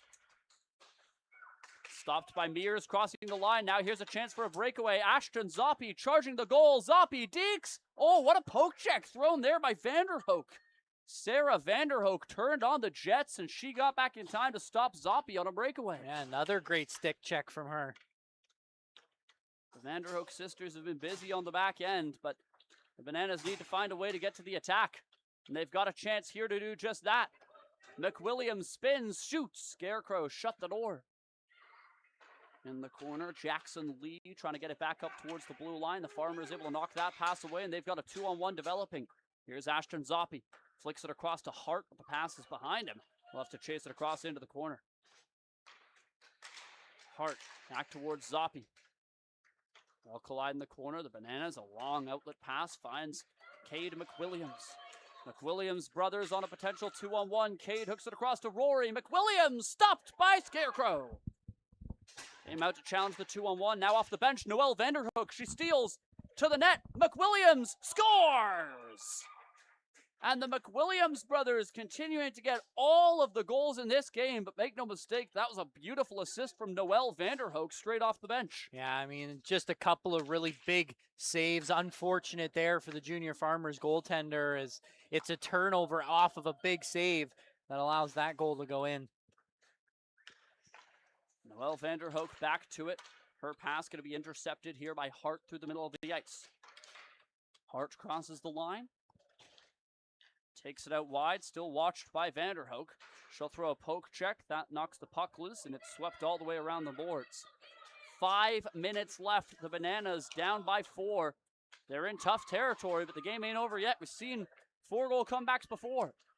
Here's McWilliams in front, shoots, Scarecrow flashes the leather and absolutely stymies Ray Stewart. And we've said it a lot in this tournament, but goaltending in 3-on-3 hockey is not fun. You're going to give up goals, but it's coming up in big moments, making big saves when it matters, and Scarecrow has done just that. Here comes Vanderhoek. She'll pass one forwards. Stewart looking to get that one off his stick, but the shot never comes. Vanderhoek from distance puts that one on goal. It's blocked by Zoppy, and now back comes Brigg. He's got 4 goals, has scored in pretty much every fashion you can think of. Looking for another one. Brigg fires it just wide. It's a heck of a wrist shot. He had room on that blocker side as well. Back the other way. McWilliams looking for another. The shot goes just wide of the far post. Bananas still within reach. That's a huge check thrown there by Blake Brigg as he'll punish the attacking Banana.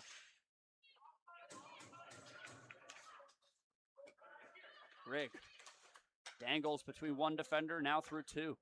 He'll choose to dump that one in as the Farmers are getting to work on a line change, and the Bananas will get a free zone exit, but we're really in must-score territory now for the Bananas. Indeed. I mean, need a goal every 30 seconds almost, it feels like.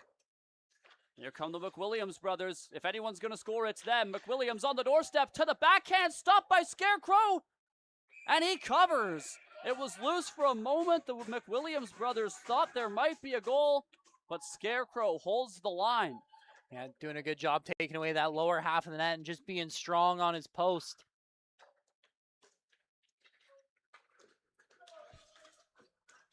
Out starts the Farmers.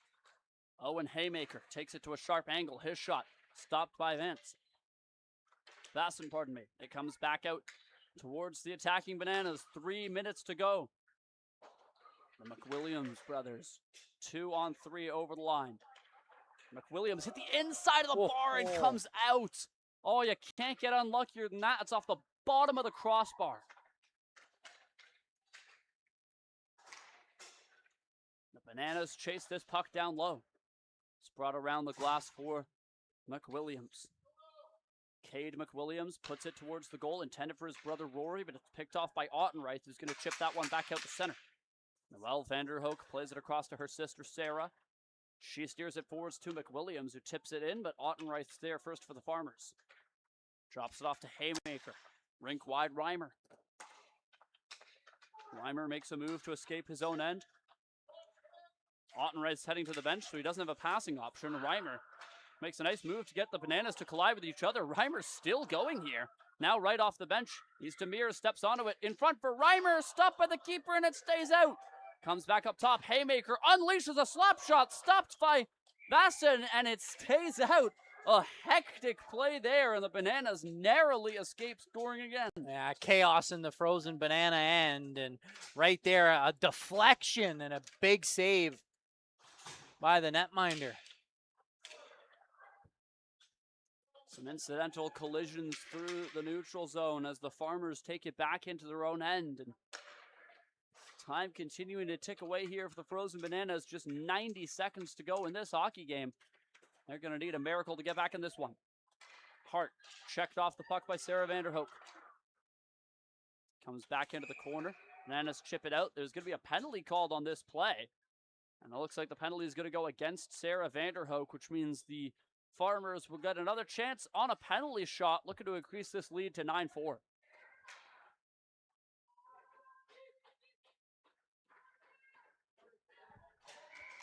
Oh, pardon me. No, it's going to go for Sarah Vanderhoek, so she gets a penalty shot. Sarah Vanderhoek takes it to the left side. She shoots. She scores. Sarah Vanderhoek, the first girl to score here in the 3-on-3 Classic, at least at MSA Arena. She'll find the back of the net for the Bananas, but is it too little too late? Yeah, what a goal it was as well. She's been playing great defensively and now gets some offense going. Here's Zoppi. Long shot just wide of the post. Final minute of play here. Comes back out towards Hill. Hill now for Mears, charging the goal in the backhand. Mears steered it just wide. Mears now gets back to his feet, keeps this puck on side. Mears makes a move. Couldn't corral it to a shooting position. Just 45 seconds left as Mears is happy to just kill time. Takes it out the left side, fires a shot that goes wide of the goal. Yeah, you have to remember with that goal, now you have back to 3-on-3. No more extra man for the Frozen Bananas.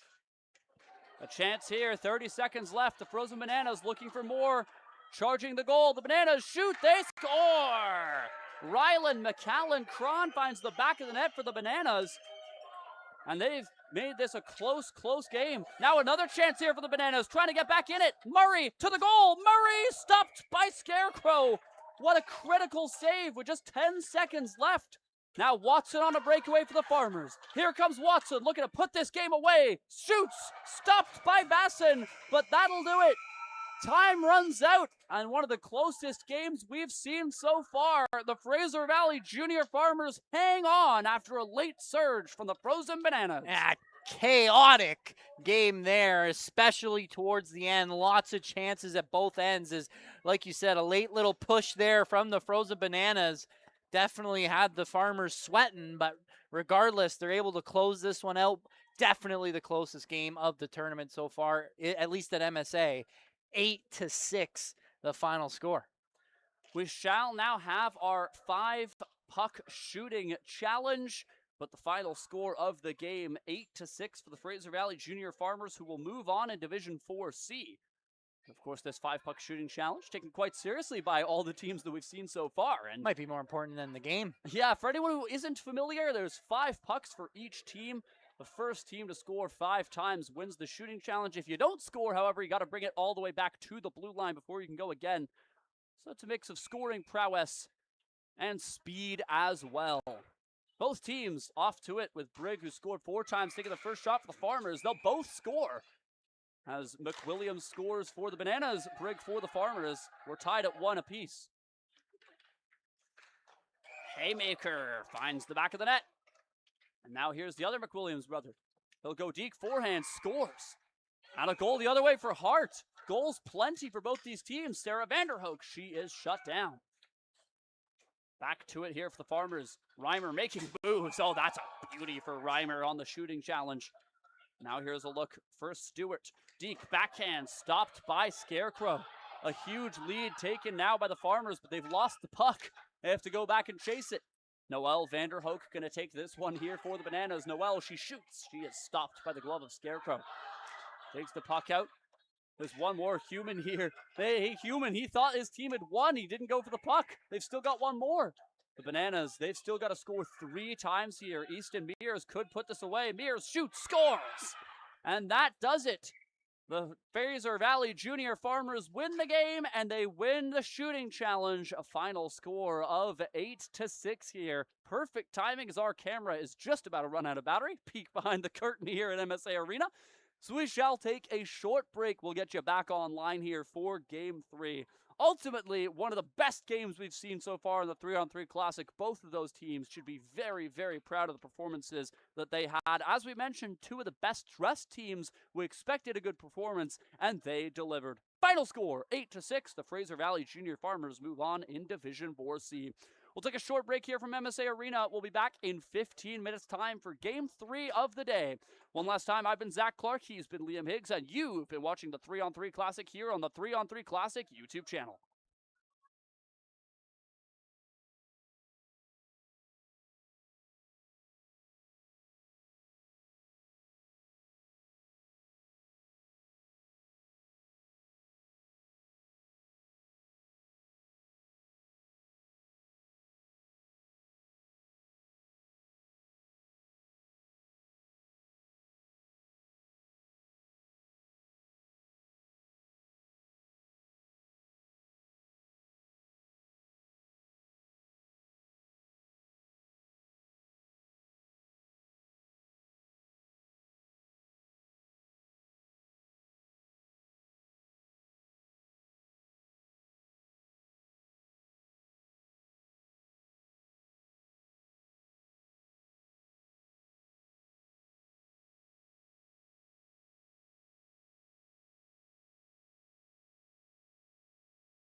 Hello, everybody, and welcome back to MSA Arena here in beautiful Abbotsford, British Columbia.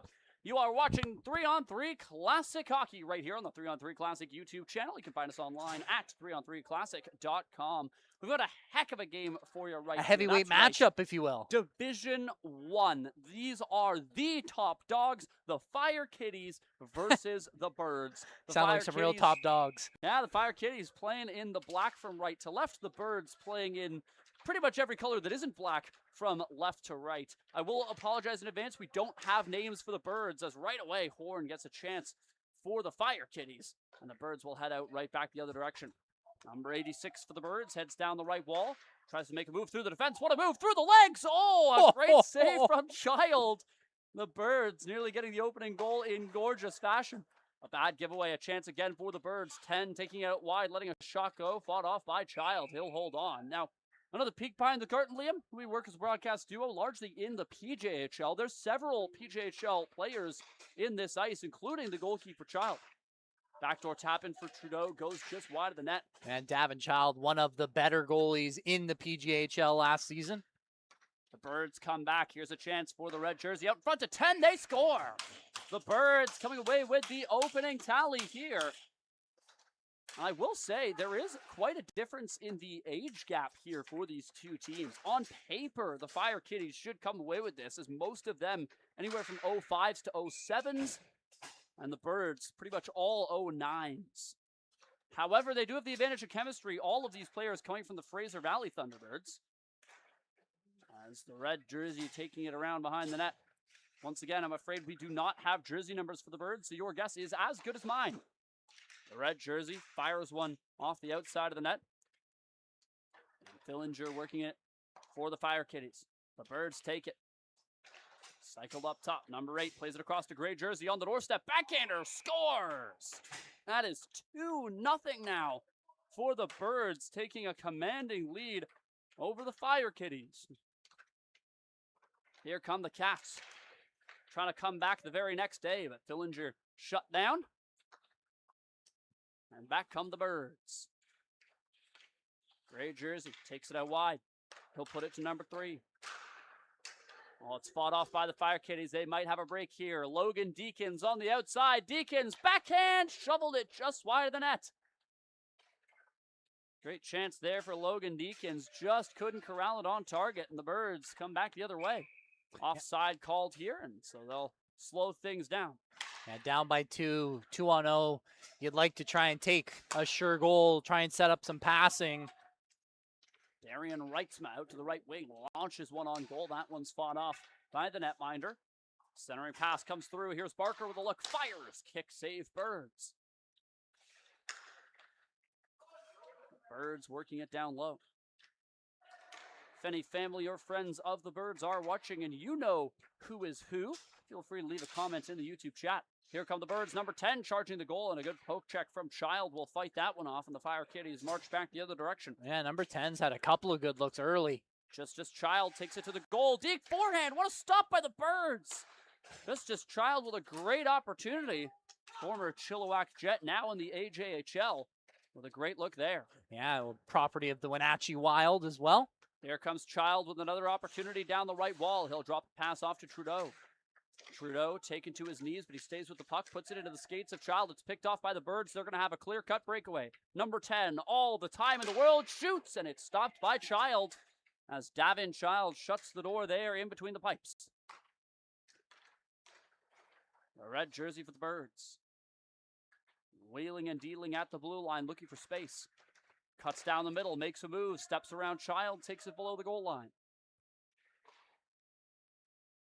Chip one back up top. Number 86 for the Birds. Keeps that one on side. Now across. Here's number 10 from the left side. Slows it down. Thought about shooting. Didn't like the angle. Plays it up top. 86 shoots. He scores. Just across the goal line. As close as you get, but they all count the same. Yeah, Davin Child gets a big piece of it there, but just not enough. Lots of power behind that wrister from number 86. Horn for the Fire Kitties. Makes a nice move. Horn to the goal, and he shot it wide. We've seen lots of great opportunities for the Fire Kitties. The finishing just hasn't been there. Horn backdoor to Trudeau. Landon Trudeau carries it up high.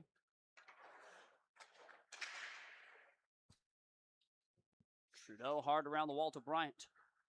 They'll leave for Horn. Horn now spins away from his man. He's got Trudeau in front. Horn, the elected captain of this Fire Kitties squad, launches a shot from distance. That one fought off by the Birds. Here come the Birds, 2-on-2. Quick shot comes in on Child. He'll fight it off, and Trudeau starts out the other way, looking to spring Horn on a break, but the pass is awry, and it's going to be an icing call against the Fire Kitties. And I'll tell you what, I think we're already seeing how important chemistry is in the game of hockey. Lots of individual stuff from the Fire Kitties, but the Birds, with that chemistry, just knowing where each other are going to be at all times. Shot goes out of play. The Fire Kitties will get a chance with the puck. Looking to strike back now in a 3-goal deficit. Horn takes it to a sharp angle. Lets the shot fly, looking to bank it in off his teammate Trudeau, but it goes wide of the net. The Birds clear it back to safer ice. Here's Fillinger. Fillinger building up speed through the neutral zone, but the Birds able to knock him away from the puck, and they start out down the left wall. The Birds on a partial break, trying to cut towards the goal. Here come the Birds. Oh, a hooking call there. I think the referee got this one right, as he got the stick right into the wrist area, and the Birds are going to go to a free penalty shot. Yeah, kind of slowed up at the last second. It was great hustle by Deacon, but instead of getting in front of the guy, he kind of reaches, and, you know, you reach, I teach, and it's going to be a penalty shot coming up. So the Birds already up by a score of 3-0, now get a chance to widen this lead on the penalty shot. Could be a chance for a man advantage here if this one goes in for the Fire Kittens. Again, no jersey numbers. Wish we knew who this was, but we don't. It's the Birds. And the shot turned aside by Davin Child. Fire Kitties looking to strike back, still searching for their first goal of this contest. Deakins crosses the line. Tries to split the defense. Deakins going all the way, and the shot goes wide of the net. Continuing the trend of some great setup by the Fire Kitties, but they just can't hit the net. Here's Fillinger. Working his way across the line. Some sharp edges there as he skates away from his coverage. Fillinger picks it up from below the goal line. Takes it to the left corner. Trying to escape number 3 for the Birds. Number 3, however, stays right on him. Fillinger still with it. Bounces off the wall, and the Birds are away. Dark Gray plays it across. Here's an opportunity. The Birds on the doorstep. Deke, backhand, scores! A nifty move by the Birds, and they continue to run away with this one. Now up 4-0. Means the Fire Kitties get to ice an extra skater, but number 10 steals. Here's an opportunity. Birds, one-timer. It's a rocket! What a snipe from the Red Rocket there for the T-Birds. Now back the other way, just as Child shoots, stopped by the Birds. This is an absolute clinic from the Birds. 5-0. They are all over the Fire Kitties. What a one-timer. Got all of that one. And then the goal before, both happening within the blink of an eye. A great move. And another great move, just as Child finally breaking the deadlock here. As he'll find the back of the net.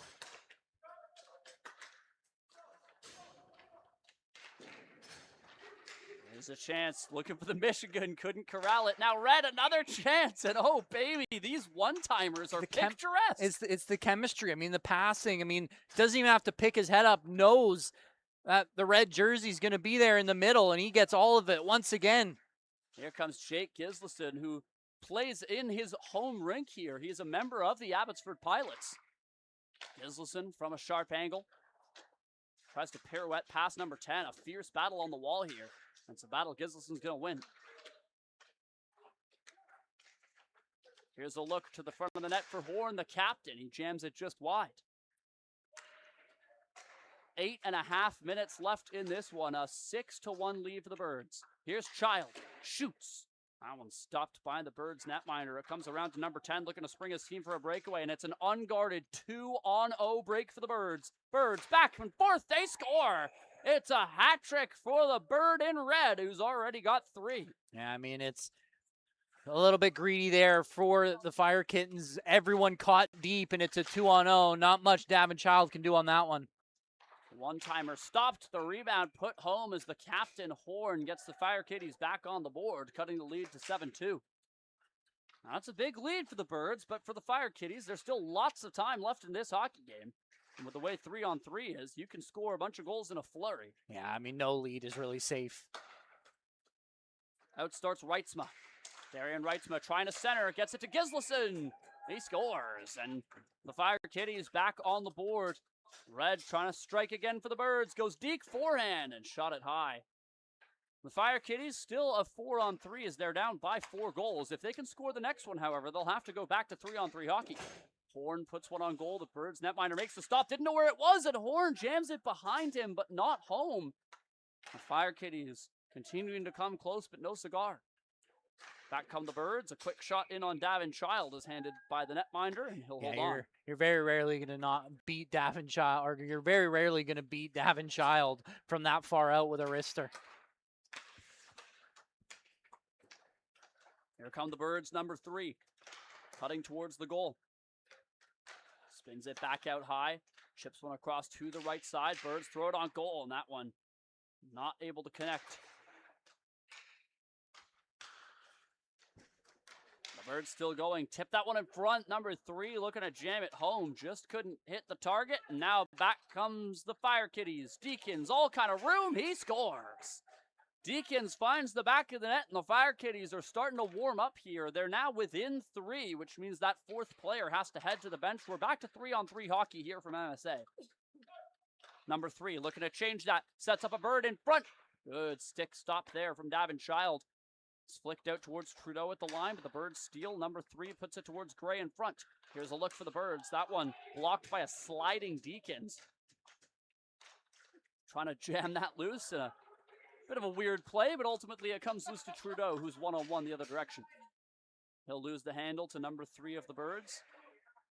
Both teams working on a partial line change behind the play as the Birds will reset. 5.5 minutes to go here in Division 1 of the 3-on-3 Classic. You can find us online at the3on3classic.com. The Birds at the face-off circle. Throw one on goal. It's turned aside by the stick of Davin Child and brought back up top towards the blue line. Another centering pass, looking for the fly-by redirection. You're seeing some set plays from the Birds. They know where each other are going to be. Like I said, that chemistry. These are guys who've played together all year long. Fillinger on that right side, looking to thread a pass to Justice Child, but that one's going to be broken up. Justice Child takes it below the goal line. Back up top to Gislason. I'll throw it over to the right-hand side. Child towards the goal. Here's a chance. Justice Child on the doorstep. Turned away by number 3 of the Birds, who tries to spring an outlet pass for Red, who has a multitude of goals. Already a hat trick to his name. Looking for more. Turned aside by Child.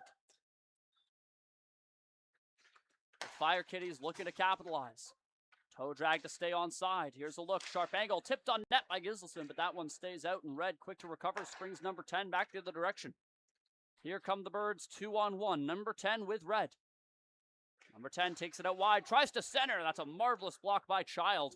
You can see why he is property of the Wenatchee Wild in the WHL. Here's Fillinger.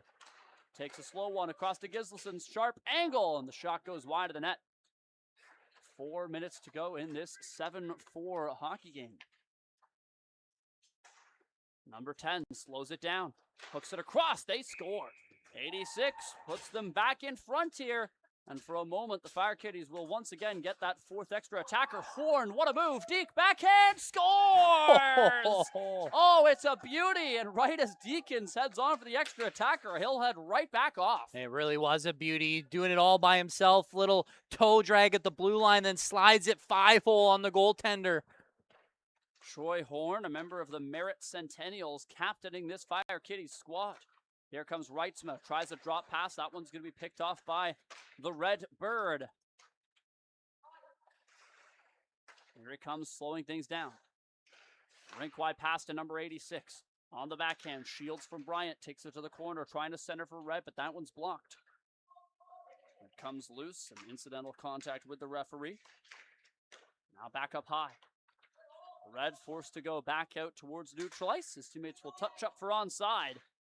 As they'll spring the attack. So miscommunication. Horn is going to steal a free puck for the Fire Kitties. What a stop there from the Birds.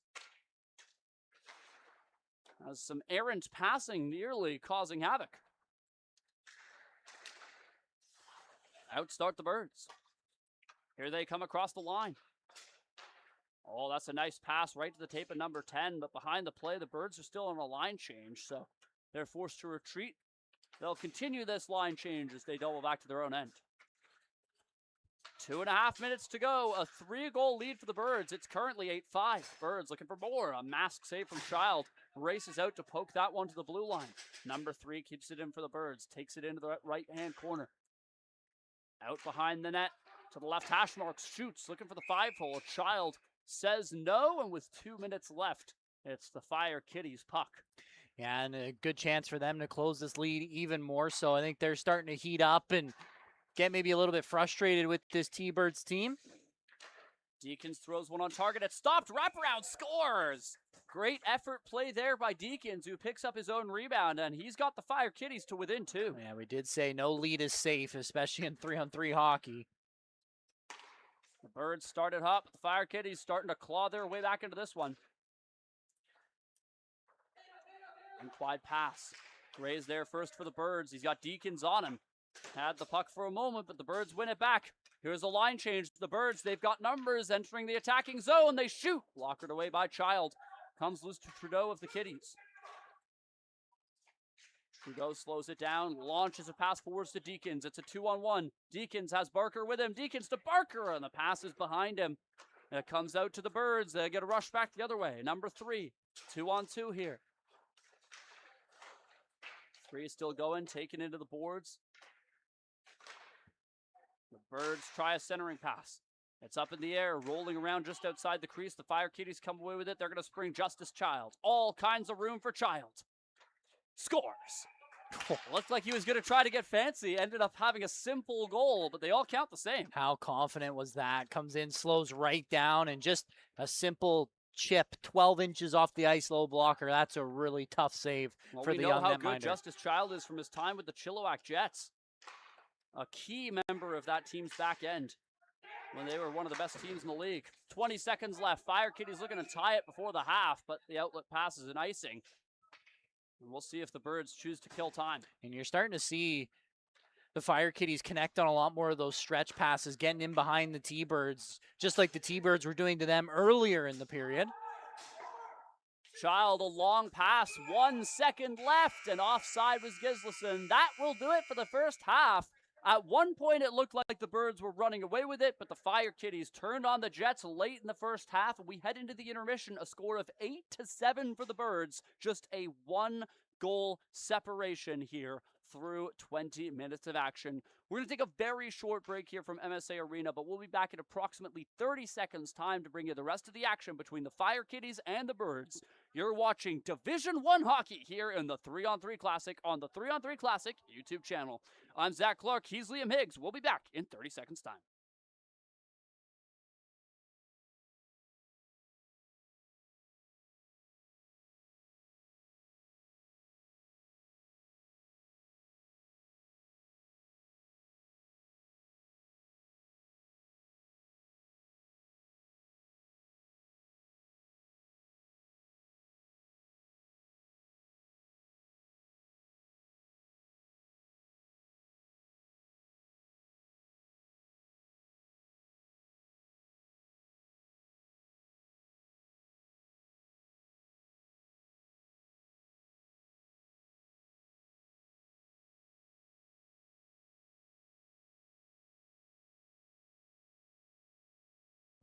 Hello, everybody, and welcome back to MSA in beautiful Abbotsford, British Columbia. It's the second half coming up here between the Fire Kitties and the Birds in Division 1 of the 3-on-3 Classic. It started out as a monumental 6-goal lead for the Birds. However, 4 consecutive here from the Fire Kitties has them within striking distance. It's currently 8-7 in favor of the Birds. Here comes the Bird in red. Once again, we apologize, but the Birds, we do not have names for them. Once again, please do get your names and numbers into us if you'd like us to be correct, which we always try and be. A bad giveaway. Justice Child steals and scores! A disaster for the Birds, and Child gets his hat trick. Yeah, we got 2 hat tricks going. We got the Bird in red and Justice Child now. He might not mind having no name because the Bird in red sounds pretty cool. The Bird in red does sound pretty good. So we're all tied up at 8 goals apiece with the Birds and the Fire Kitties in a fierce battle in Division 1 here. Bird number 86 drops it off to 10, back to 86, and the shot goes high as Fillinger was able to play interference on the pass. 86 tries to tuck home a sharp angle drive, but that one goes wide of the net, and Jake Gislason starts out the other way. He'll play it forwards to Trudeau. I will say for Gislason, we see your nickname on the back of your jersey. Absolutely love it, but not going to say it on a broadcast. Here comes the Bird in red. He'll drop it off to Gislason. Out starts the Abbotsford Pilot playing in his home rink. He'll make a nice move. Gislason! Oh, he hooked the shot just wide after a very creative setup. Tied at 8 here for all of the marbles in Division 1. More Division 1 hockey coming up after this. 86. Takes it out wide. Back in front. Oh, Gray Birds unable to connect on that one. Now a 3-on-0 for the Fire Kitties. Fillinger going to take a break while the others go on a line change, and that's blocked away. It's not too often you see a 3-on-0 where 2 of them go for the line change. They had confidence in Fillinger, who still got it now. He wants this goal. Fillinger, oh, he's not going to get it. Turned aside by the Birds. Fillinger, he stayed on this puck. Drops it off to Horn, the captain of the Fire Kitties. He's had a gorgeous goal earlier today. Horn shoots, he scores! And the Fire Kitties get their first lead of the hockey game, 9-8. I think a couple things you're starting to see. One, you're starting to see that age gap where just the physicality and the size of the Fire Kitties, they're able to protect that puck for so long. And then also the short bench for the T-Birds. I think you're starting to see some tired legs out there. Well, you make a very good point. That's something we discussed off camera before the game. The Birds, they've only got 7 players, one of whom being the goaltender. Here's a chance for the Birds out in front, shut down by Child. So, of course, just 6 skaters, some long shifts for these defenders. Fillinger takes it to the goal, trying to jam it in, and the Birds shut the door. Double the bench size for this Fire Kitties team. And as you said, I think you're going to start to see that as the game wears on. Here comes Bryant. A breakaway for the Kitties. Bryant shoots, and he's stopped by the Birds.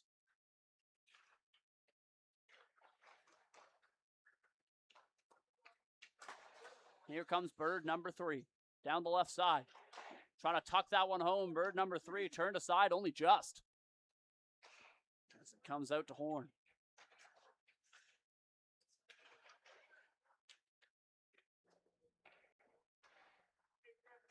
Horn plays for the Merritt Centennials in junior hockey.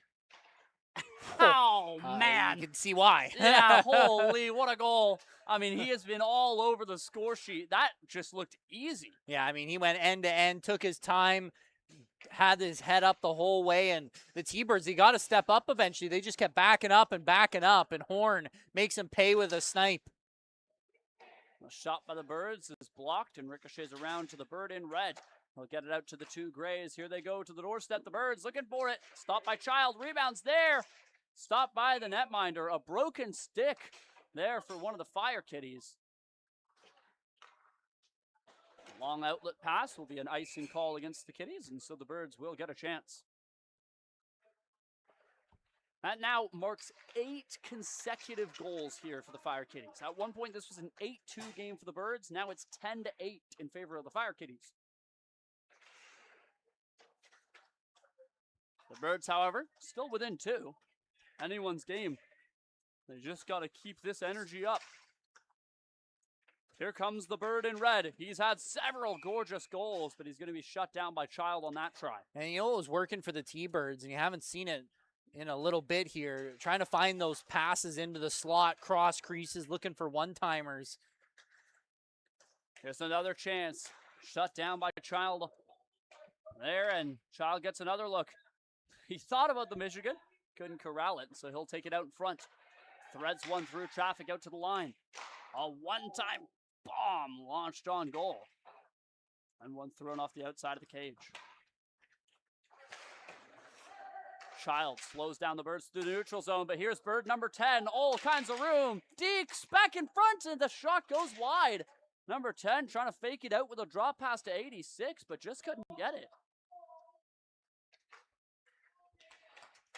Here's Reitzma. Gets it in front for Barker. His shot handled by the Birds netminder. Barker tries one again from a sharp angle. Another save for the Birds. I believe that was 4 shots in one shift for Barker. The Abbotsford U18 A1 player. A chance for the Birds out in front. A backhand pass from Gray is going to be fought off by Justice Child. Another attempt handled. I'd like to say a quick hello to Selly Entertainment, dropping by in the YouTube chat. Of course, Selly Entertainment, his hands all over this 3-on-3 Classic. It wouldn't be the Classic without Selly Entertainment. Jake Gislason throws one on target, but that one's handled by the Birds netminder. Gislason takes it back out towards the outside. Child behind the net. Works it across to Gislason. Takes it on goal. It's a nice stop by the Birds netminder. 10 minutes to go in this Div 1 hockey game. As the Birds trying to get back to their scoring ways. Here's a chance. Taken around the outside, centering pass, hit a skate and deflects harmlessly to the netminder Davin Child, who's going to leave it for his brother Justice. Yeah, they just haven't had enough success in this latter half of the game connecting on those slot passes. What a shot. Bar down on the wrister there as Landon Trudeau finds the back of the net. Now an 11-8 lead for the Fire Kitties. The Birds, they've got to start trying to find some answers to their scoring drought. Yeah, I mean, that is a junior hockey shot right there. Right under the crossbar, perfectly labeled. The Birds still searching for their first goal of the second half here. And number 10 might get a chance here, trying to tuck it home. It's behind the netminder. They score. Number 10, a nifty move, took it behind Davin Child and jammed it home. And just like that, it's 11-9 for the Fire Kitties. Jake Gislason charges the goal. That one fought off by a poke check, and Landon Trudeau will step onto it. The latest goal scorer for the Red Hot Cats. Here's number 10 for the Birds. Down the right wing. Takes it into the corner, steps around Horn. Number 10 still going. He has passing options out in front to 3 on the doorstep. What a stop by Child. Rebound comes back out across to Bird number 10, but he's unable to handle it. And how many times have you said that this season? What a save by Child coming out on the cross crease. Here's Fillinger.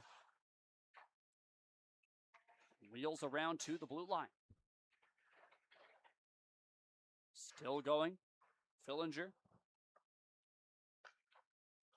Stops up at the right side, hash marks. Hasn't dropped a pass yet. Still evaluating his options. Now over for Horn, the one-timer. All kinds of power, but it's along the ice, and the Birds netminder shuts it down. Here's Horn. The Fire Kitties captain works it out from below the goal line. He'll carry it across towards the blue line. 8 minutes to go. Horn leaves for Fillinger. Fillinger down the right wall. The Fire Kitties, of course, content to kill this clock. Time is their friend, protecting a 2-goal lead. Stepping onto it's Landon Trudeau. Takes it out the right side. Sharp angle shot turned aside by the Birds netminder, but Trudeau steps onto his own rebound. He'll carry it across to the left hash marks before dropping it back off to Fillinger at the line. Fillinger trying to put on the Jets. Walks down the right side. Fires one off the netminder and out of play. That puck bounces over the glass. We'll have a brief stoppage of play. And those are just the kind of shifts that are really going to tire out this short T-Birds bench. Is ragging the puck in the offensive zone was the Fire Kitties using what I talked about before, that big size and physicality to protect the puck. Landon Trudeau trying to get away on a break. He's got some room on the left side, but the Red Bird shuts him down. I will say, I do think that for my money, the Bird in red has probably been the best Bird so far. Although, as I say that, coughs up the puck. Here's a chance for Horn, trying to go between his own legs, but couldn't beat the netminder. Horn wins it back, cuts down Main Street, looks for the shot. Backdoor, Trudeau couldn't get it to go. Horn taken out. There's going to be a tripping call here. And this one's going to go against the Birds. The Fire Kitties get a chance to widen this lead as their captain, Horn, will get a chance to score yet another goal, as he's had quite a few of those so far tonight. Yeah, we're going to see a penalty shot here again, just working that puck down low in the corner and able to protect it, and it gets a little skate in there, or a little stick in the skates there, and Horn goes down for the penalty shot. Troy Horn scores! All over the score sheet here for the Fire Kitties as their captain, Horn, puts them in front by 3. One more goal, and the Birds will get a chance to ice the extra attacker. Once again, at one point, this was a Birds team that was leading by 6 goals. Bird number 86 takes it towards the goal. Unable to tuck that one home. A couple sticks going flying in the corners. 86 doesn't have a stick, but he's still shielding the puck. This is really impressive footwork here from number 86. I've never seen a player without a stick look this effective. And we have some pushing and shoving now there. He learned a lot from the FIFA World Cup in this past summer. Here comes the Bird in red, flying through the middle of the ice. He's forced off to the outside. He'll play it back up top towards Gray at the line. Now 86 on the doorstep. Suffers a poke check from Davin Child, and that's brought back the other way here by the Fire Kitties, who have a 2-on-1 developing. Deacons on the left wall. Offside, however, was Reitzma. So the puck will be handed to the Birds. Yeah, tried to drag his foot there, but not enough. Bird number 86 makes a move, charges the goal, drop pass to the Bird in red. Couldn't get the shot away. Here's the Bird in red, darts through traffic. Deeks, backhand, stopped by Child.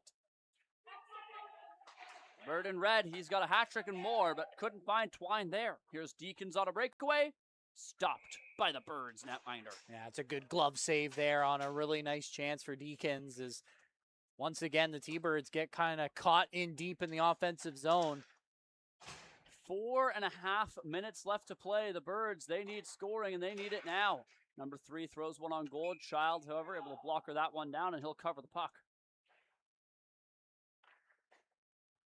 You have to wonder if the Birds can score again, if there's a chance they end up pulling the netminder as Child blows a tire. Now the Birds get a 2-on-1 here. Number 10 tries to center, but it's fought off.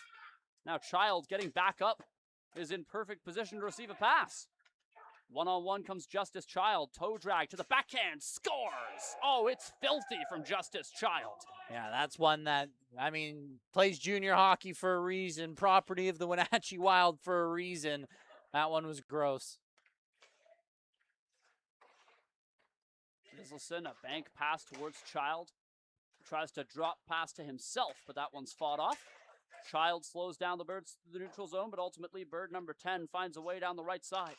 Toe drag, lost the handle. Number 3 wins it back, but the pass is behind number 10.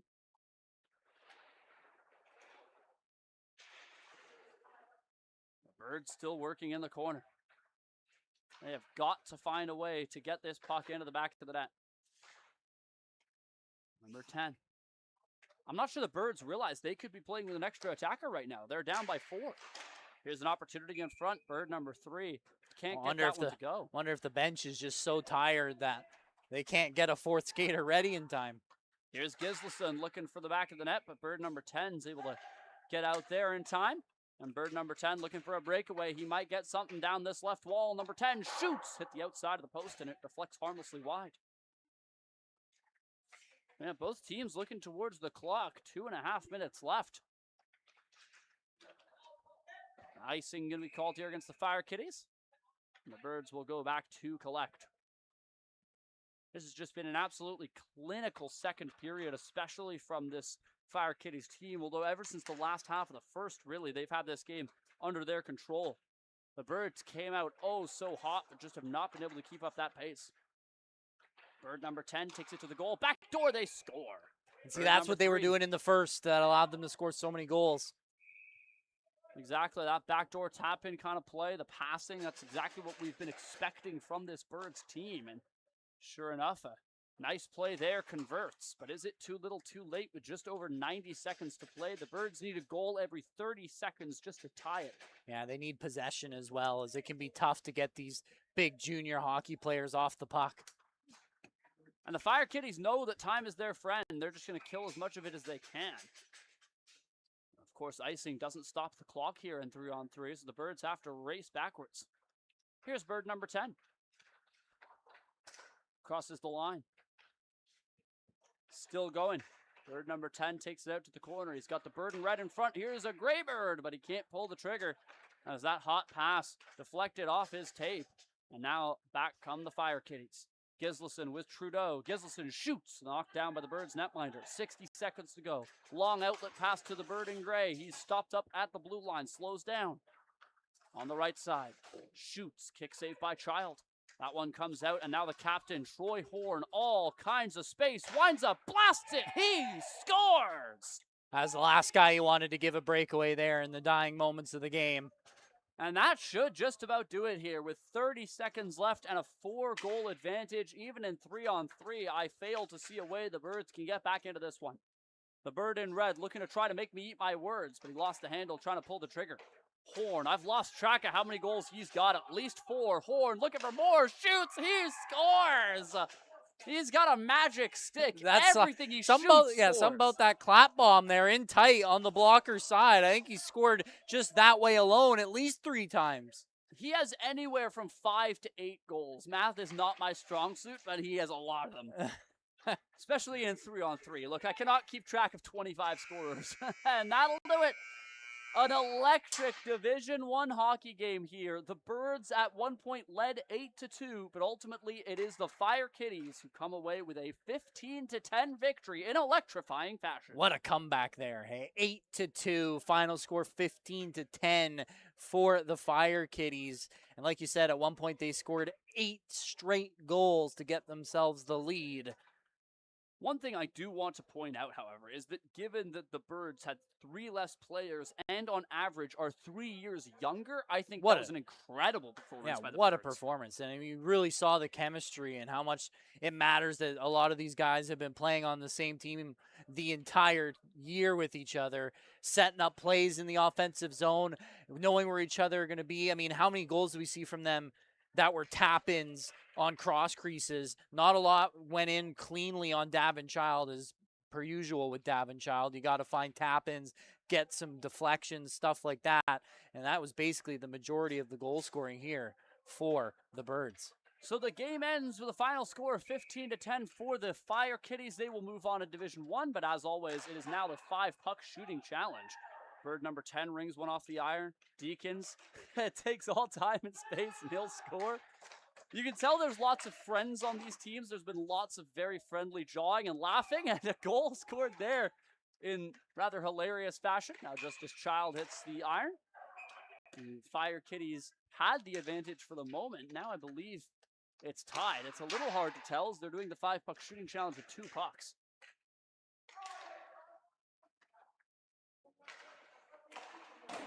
Birds clap one wide. Barker. His clap bomb goes off the blockers. Number 10. I wonder if they have a clap bomb only pact, as we've seen. Yeah, everyone's just ripping slap shots. Fillinger, well, he'll break that pact. He tried an actual shot, and he was not rewarded for it. Another absolute cannon of shot, looking for 5-hole, but he's not going to get it. Bryant. Around the wall to Jake Gislason. A bird in red, stopped, as is Gislason. As mentioned, it is really hard to keep track of the score here. Deacons blasts one home, and I think that might do it. No, they've got a couple more pucks, and that will do it. So the Birds end up winning the shooting. With the slap shot only. Ultimately, the Fire Kitties, they'll take their 15-10 win, but I will say we are now late into day 2 of the Classic, and this is the first time that the team that won the game did not win the shooting challenge. So the Birds, they do come away with something, even if it's not the win that they would like. They do beat the Fire Kitties in the shooting challenge and become the first losing team to win a shooting challenge. Oh, no, and like you said, I think if you take in all the factors on the paper in terms of Fire Kitties on average 3-4 years older than a lot of these T-Birds players. You're talking about junior hockey players against these T-Bird players. They put up a great fight, and that was probably my favorite game we've commentated so far.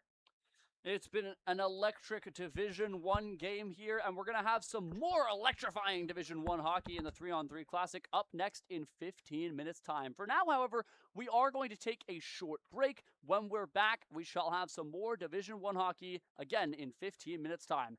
I've been Zach Clark, he's been Liam Higgs, and we shall return to bring you some more action here from the 3-on-3 Classic. You've been watching 3-on-3 Classic Hockey or the 3-on-3 Classic YouTube channel. If you are enjoying it, please consider giving us a subscribe or like. You can also find us online at 3-on-3 Classic on Facebook, TikTok, and Instagram. Lots of amazing media goes on in this 3-on-3 Classic, so please do tune in for photos from David Stevens, video from Selly Entertainment, and the man behind the show, Jamie, putting on a show as well. Thank you all so much for watching. We'll be back in 15 minutes' time with more 3-on-3 Classic Hockey here from MSA Arena.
Hello, everybody, and welcome to MSA Arena in beautiful Abbotsford, British Columbia.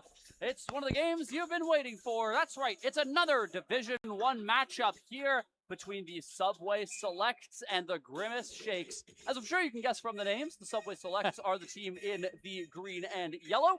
The Grimace Shakes are the team in purple.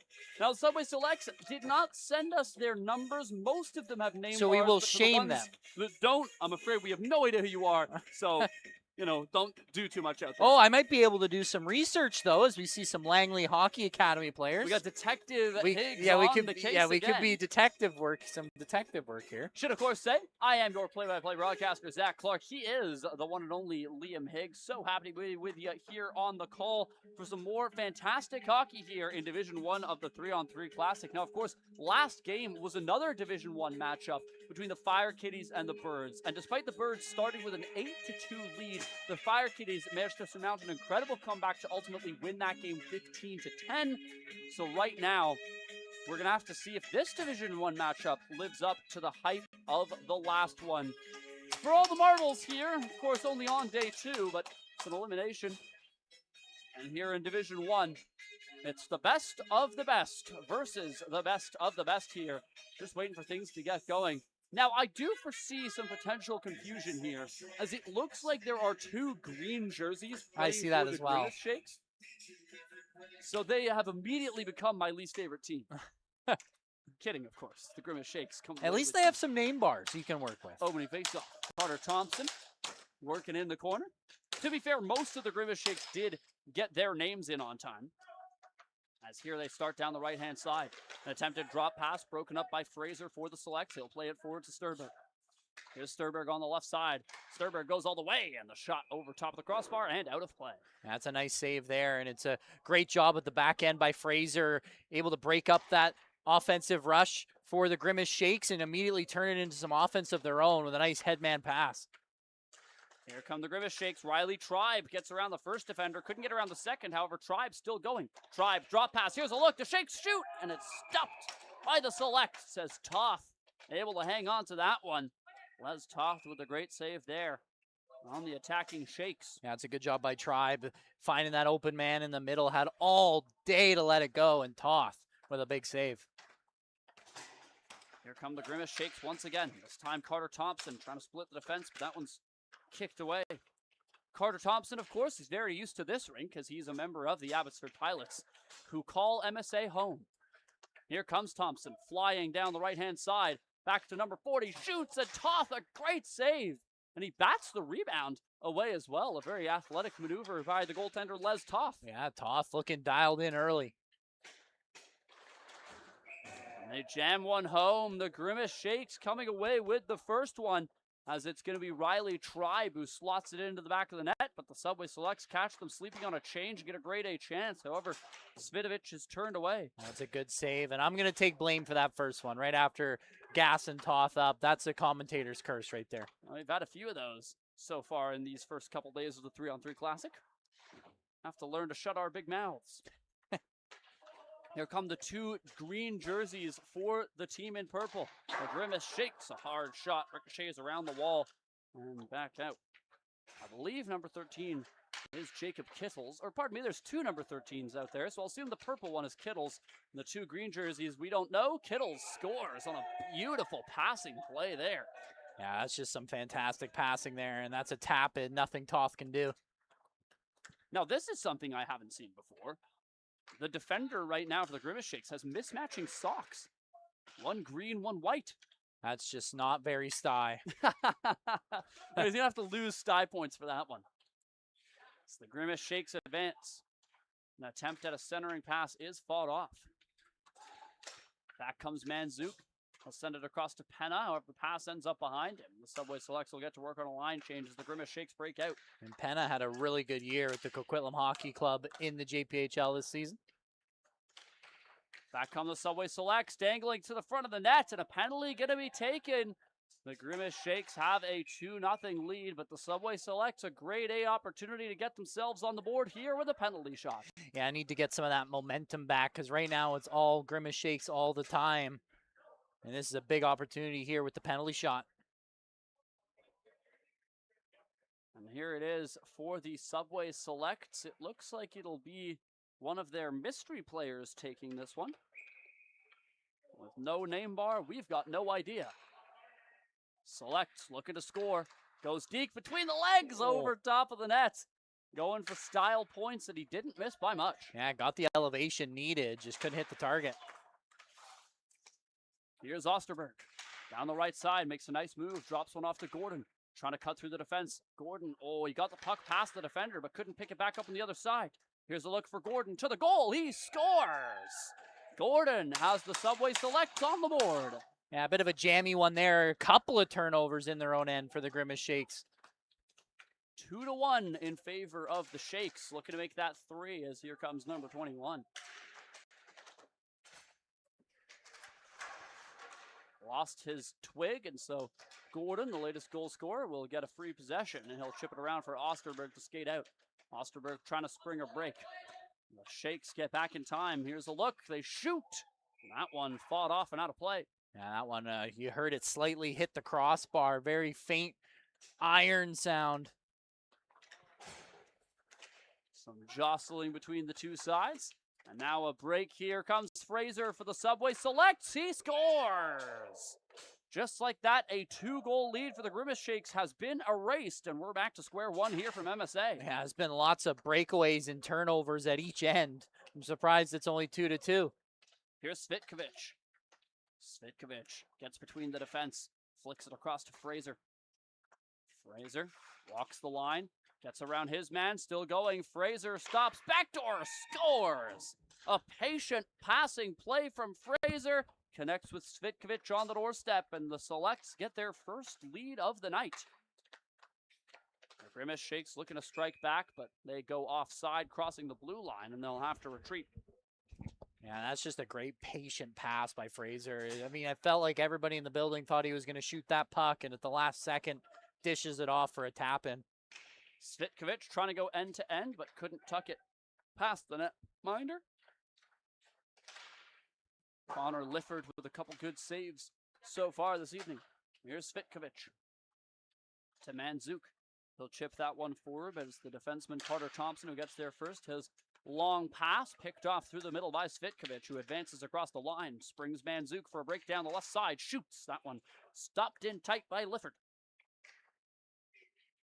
The Shakes start out from their own end.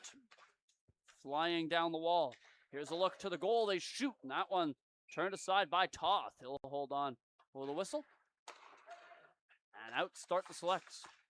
Manzuk from the Langley Hockey Academy. Slows down, cuts to the middle, shoots. Stopped there by Lifford. Now, Lifford and Toth both busy here early in this one. There hasn't been a whole lot of defense for either team. Here's the Shakes. Kittles looking, scores. Jacob Kittles able to find some light there in the 5-hole, and it's 3-3.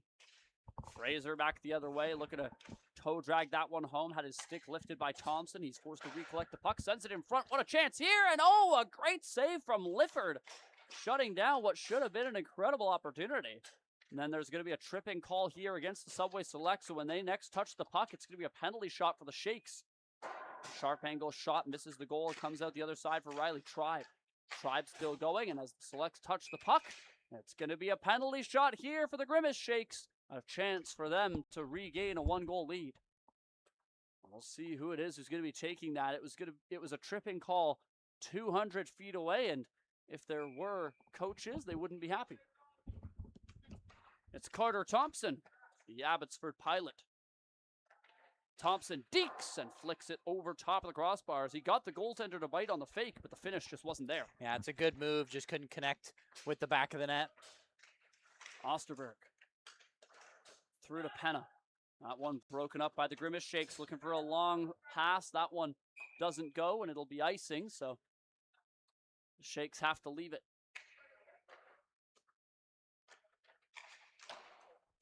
Another long pass. This one is successful as Penna gets going, makes a flip move to the goal. Penna still going, can't jam it home. He had the goaltender down and out, but just couldn't find room inside that near post. And how about that offensive zone creativity? A little flip to himself, and he's able to have a good, strong move to the middle of the ice there, right into the blue paint. Good save by Lifford. Osterberg gets going for the selects. Puts a pass into his teammate's skate, but Osterberg's able to win it back. Plays it towards the goal for Penna. It's intercepted by the Shakes. Here they come. The Shakes splitting the defense. Here's a look. The shot goes wide. Rebound poked away by the netminder, Les Toth. Here's a look on the doorstep, and the Shakes shovel it wide. Fortunately, we just don't have a name for number 40. Long drive, tipped wide of the goal there by Riley Tribe. Tribe tries a centering pass. That's broken up by the selects. Out they start.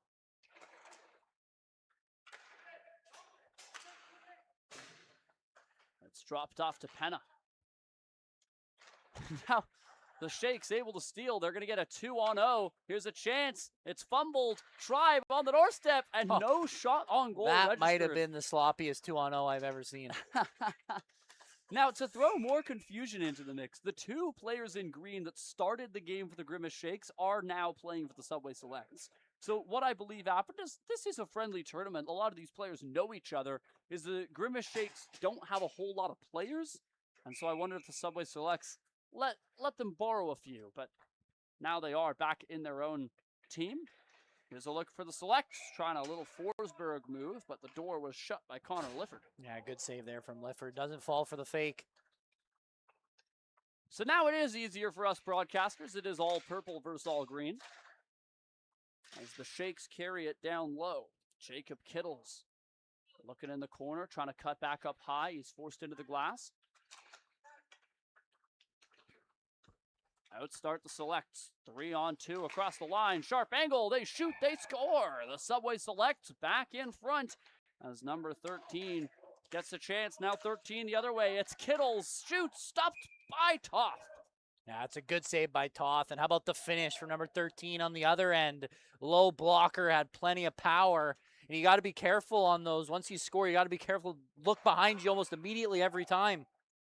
A hard wrist shot clangs off the left post and ricochets all the way back to the Selects blue line.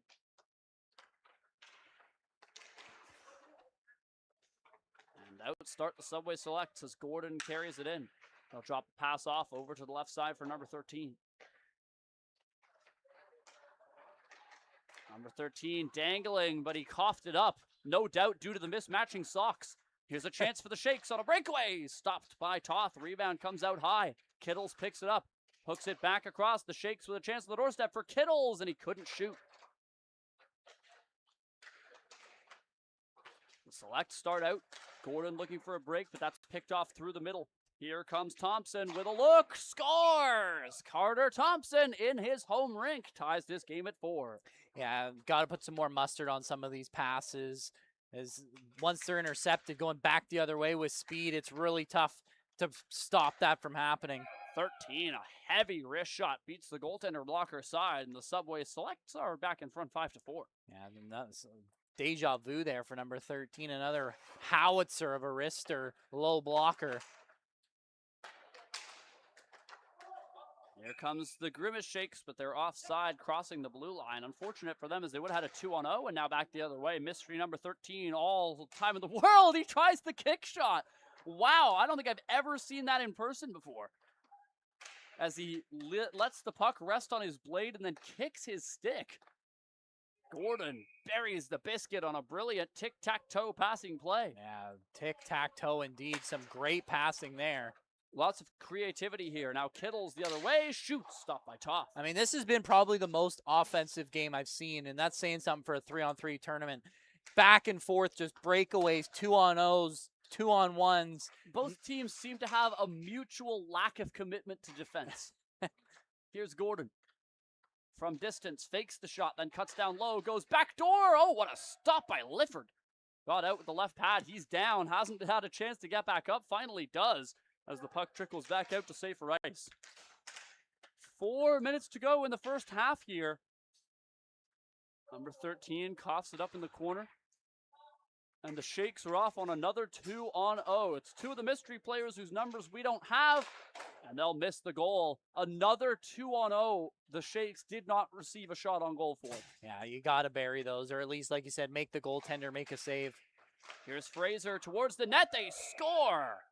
Right place, right time on a backdoor tap in, and the Subway Surfers are starting to get themselves a lead here, 7-4. If they can score Well, one I don't know more who the time. Subway Surfers are, but I know who the Subway Selects are, and they are doing one heck of a job.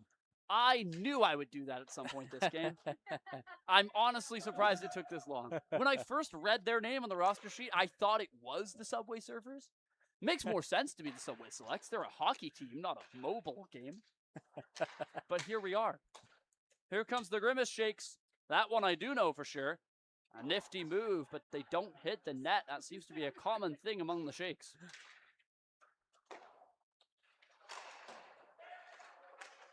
Outstart the Shakes once again. This time it's Jacob Kittles across the line. Kittles tries a deke, but Fraser gets to work on a back check.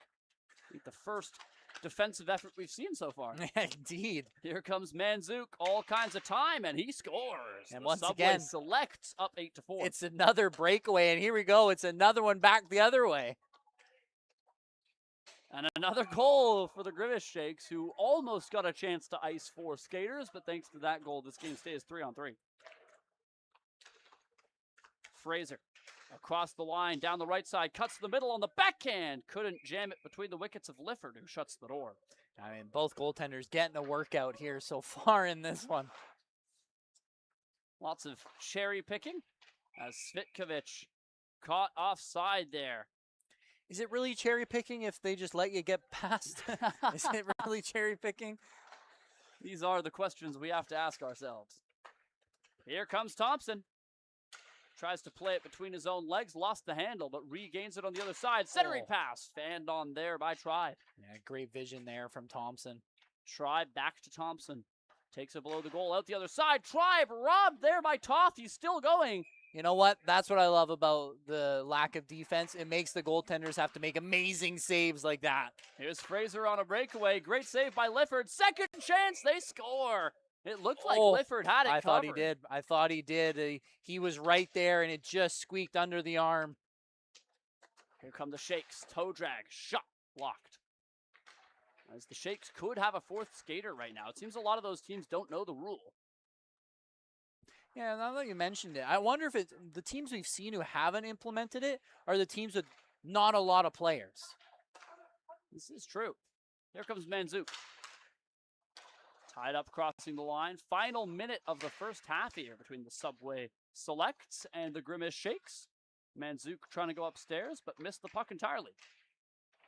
Now a chance on the back door. They score as Svitkovic buries the biscuit, and the Subway Selects have hit double digits. It's now a 10-5 lead. Yeah, I mean, just great pass back door. Nice job by the Selects getting themselves open, and they're able to connect on yet another tap in. Fraser looking to find Twine. That one stopped by Lifford. Rebound there. The Selects jamming away. Can't get it done. And now back come the Shakes. It's a foot race between Kittles and Svitkovic. Svitkovic slows down Kittles, but he centers it. Shot. They score. A brilliant release from number 95. With 10 seconds to go, this game's 10-6. Yeah, what a shot there. I'm not even sure Toth saw it. That's going to do it for the first half. A back and forth game, but the Subway Selects able to find themselves a 4-goal lead as we head into a brief intermission here. We'll take a short 30-second break here from MSA Arena. We'll be back with the second half in just a moment. As we hit the intermission, it's 10-6 in favor of the Subway Selects. You are watching Division I hockey here on the 3-on-3 Classic YouTube channel. I'm Zach Clark. He's Liam Higgs. We'll be back in 30 seconds time.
Hello, everybody, and welcome back to MSA Arena. It's Division 1 hockey here in the 3-on-3 Classic. The Grimace Shakes, bar down and out. It stays out. What a move by the Shakes to start this half. As trying to end up on the highlight reel there with the Grimace Shakes. It's 10-7 on the score clock. I believe that should be 10-6 as the referee called no goal on that one. It has, as of now, been added. Here's a chance for the Subway Select on the backhand, and Lifford shut the door. It's loose in front. The Subway Select couldn't bury that one home. Here's a look for the Grimace Shakes. Oh, what a poke check thrown there by Toth. I think Toth and both goalies, to be honest, getting a little tired, taking the extra breather, looking like the World Cup, grabbing the ball, fall to the ice, and just kind of sit there for 5 seconds. And it looks like despite the no-goal ruling on the ice, we are going to let that one stand. So it is a 10-7 hockey game now. The Grimace Shakes will certainly take it. Here's the select. Osterberg slows down in the slot, trying to get the puck away. Just couldn't find a shooting angle. Now a centering pass. Here's a look, and the wrist shot is over top of the cage and back out the other side. The Shakes will regain possession. That one did hit the net. It might have went through the netting. That one had some power behind it. Here's a look, sharp angle, trying to get it back out in front to Kittles, but it just doesn't connect. Gordon, one-on-one with the goaltender. Faked going between his own legs, couldn't get it. Now 13, the goaltender's down. 13 trying to shoot. Looked like he wanted to go for a Michigan, just couldn't get it away. Now on the doorstep, Gordon gets it back.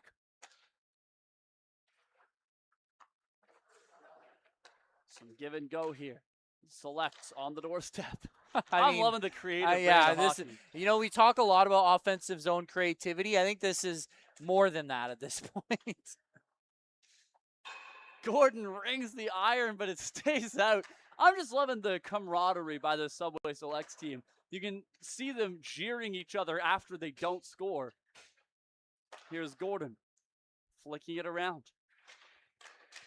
Number 13 trying to wheel that one in front. Here's a chance for Thompson for the Grimace Shakes. He scores, and they're within 2. Now, low blocker there. Now, we talk about a lack of style. How many different colors of equipment does number 13 have on right now? I'm pretty sure his jersey, both socks and helmets, are all from different teams as Gordon scores again. The Selects are back in front by 3. Yeah, Gordon gets his own rebound there after going hard to the net.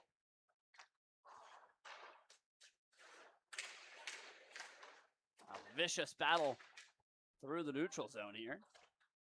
As the Shakes get a partial break, they'll shoot that one. Blockered away by Toth. Yeah, goalies are sucking wind at this point. Now that difference in bench size is certainly continuing to matter here. We've seen that. I think all the teams that have had really small roster sizes have come away with a loss. The Grimace Shakes looking to change that here, down 11-8. Centering pass to Thompson just in front of him. That did not miss by much. But the rebound is collected by the Selects. Here they come.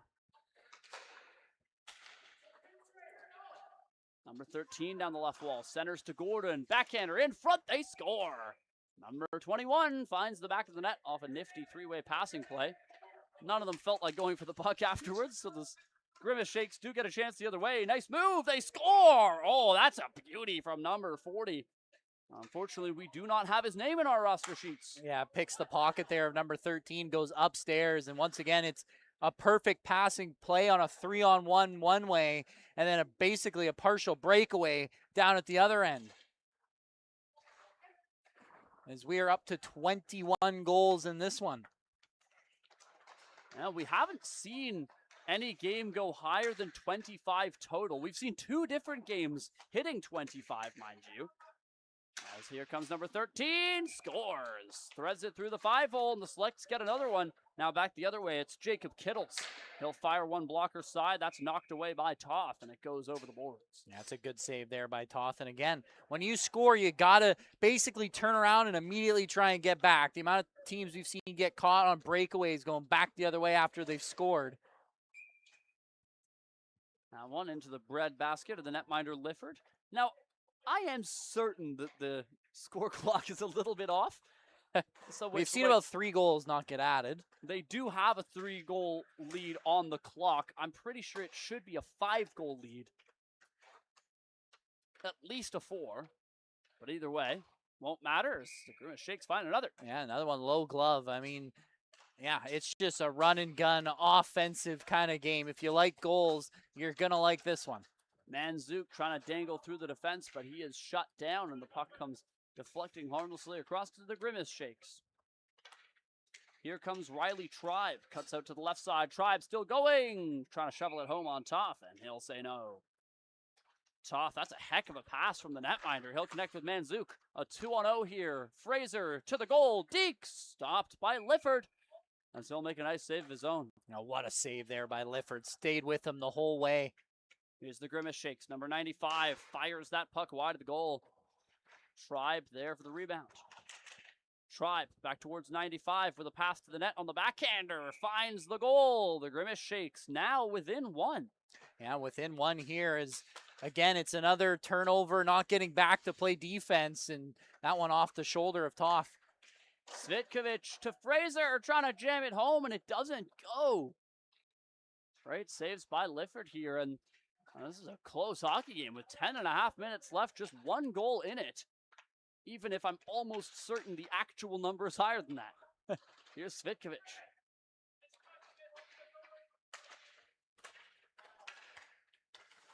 Back come the Shakes.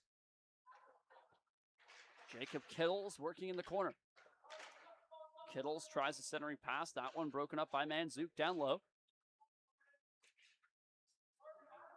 He'll find a pass over to the right wall for Fraser. Has Svitkovic with him. Fraser to Svitkovic. Deeks stopped by Lifford. Just barely able to clamp that one down in time as fresh off the bench, the Shakes get another chance. Here's Kittles. Deke backhand, and Toth stays with him all the way. Not an ounce of defense even attempted there by the Subway Selects. I think they got caught on a little bit of a line change of their own there. Here's Tribe to the middle for Kittles, and he couldn't corral the pass towards the goal. Kittles plays it back up towards neutral ice. Penna checks his man off the puck, and it's knocked loose towards Fraser. Darting down the right side, Fraser launches a shot wide of the left post, and it comes out towards the boards. Fraser takes it into the corner. Still working with it. One of the alternate captains of this Selects team. Gets it around to Penna, trying to center for Fraser. That one takes a deflection and hops past his stick, and the Shakes are away. Here's Riley Tribe. Tribe, Deke, backhand, and that one held onto there by the netminder. Tribe still going, tries to jam it out in front. Penna lost the puck. As both goalies have made some big saves down the stretch here. This could be anybody's game.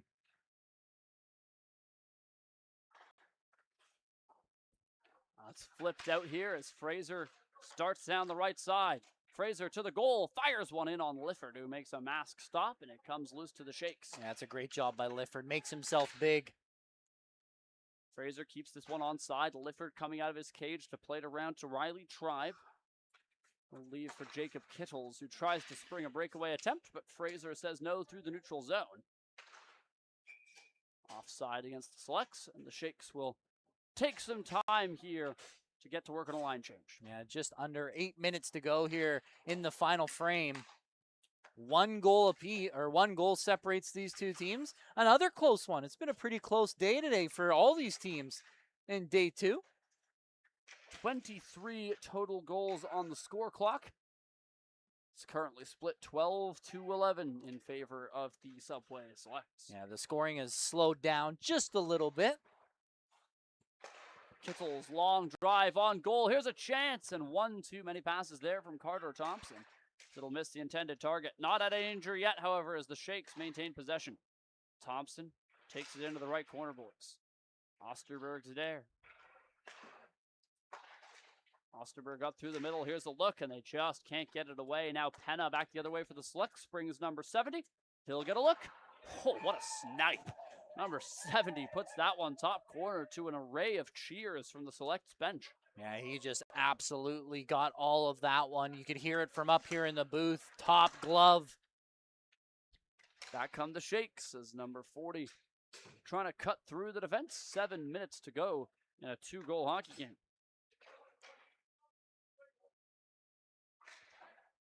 That one cleared down the length of the ice.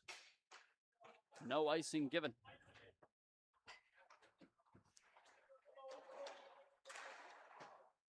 That one broken up through the blue line. As Lifford tries to play it off the glass. It's knocked down by Osterberg to Gordon. Deke, backhand, and the shot goes wide. The Selects looking to add to this lead. Here's Gordon. Cuts through one defender and finds the back of the net as he beats the goaltender with a wrist shot, glove side. I mean, it's just another great individual effort from Gordon. I think that's his 3rd or 4th of the game.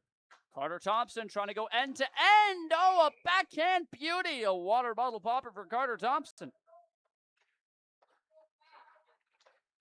This is now the highest scoring game at MSA here in day 1 and 2 combined. We saw 2 25-goal affairs, but we've just hit 26 here. The Selects looking to add back and forth. Oh, they can't find the back of the net. They'll get it back again. Gordon on the backhand hits the iron, and then it goes off a Grimace Shake defender and wide. Yeah, maybe one too many passes there for the Selects. Kittles on a breakaway. Deke backhand goes wide of the net. Kittles finds his own rebound. He's got a great chance in front for a pass. He'll find it. Wraparound attempt held on to. 3rd chance. Wow, Toth has had the answer for all of those. Talk about some big saves when you need it most. Yeah, it's a great sequence there for Toth. A 2-on-0 for the Selects. Gordon, Deeks. Oh, he hit the outside of the post and it stays out. Still anyone's game. Now Osterberg scores, and that is 15 goals for the Subway Selects, which also ties the most we've seen from any team. The Fire Kitties earlier on in Division 1 also had 15 goals. If the Selects can score one more, they will take the new record here, at least for season 11. A hooking call against the Grimace Shakes is going to give the Subway Selects a penalty shot the next time the puck is touched by the purple team. And as they touch it there, the Selects get to work on a penalty shot. Yeah, I think you're starting to see some tired legs out here for both teams, especially the goaltenders. Just 4 minutes left here in the final frame. Here comes the penalty shot for number 21. The shot is released, and it's a pad stop. The Shakes get back to work. You're going to have to see lots of effort here. There's still plenty of time left for this Grimace Shake squad, but 3 goals down. Starting towards the net is Tribe. That one turned aside by Toth. Rebound collected by Gordon. Tribe wins it back, centers, and a one-timer went off the heel of his stick and wide of the goal. 40 wins it back, makes some nice moves. Back door, what a save by Toth, but it won't matter as the rebound is collected by Tribe and buried home. What a save, though, by Toth. Great move by number 40, and the unselfishness to give it back what looked like to be a tap in. Toth with a great save, but the rebound right on the doorstep. Number 13 carries it down the left side and out to 21. Up top for Gordon. Gordon, spinorama moves. Oh. Backhander goes just wide of the net. I think Lifford might have gotten a piece. 3 minutes to go in a 2-goal hockey game. It's not often you can score 15 times and still say it's a close hockey game. It's exactly what we've got here. Only in 3-on-3.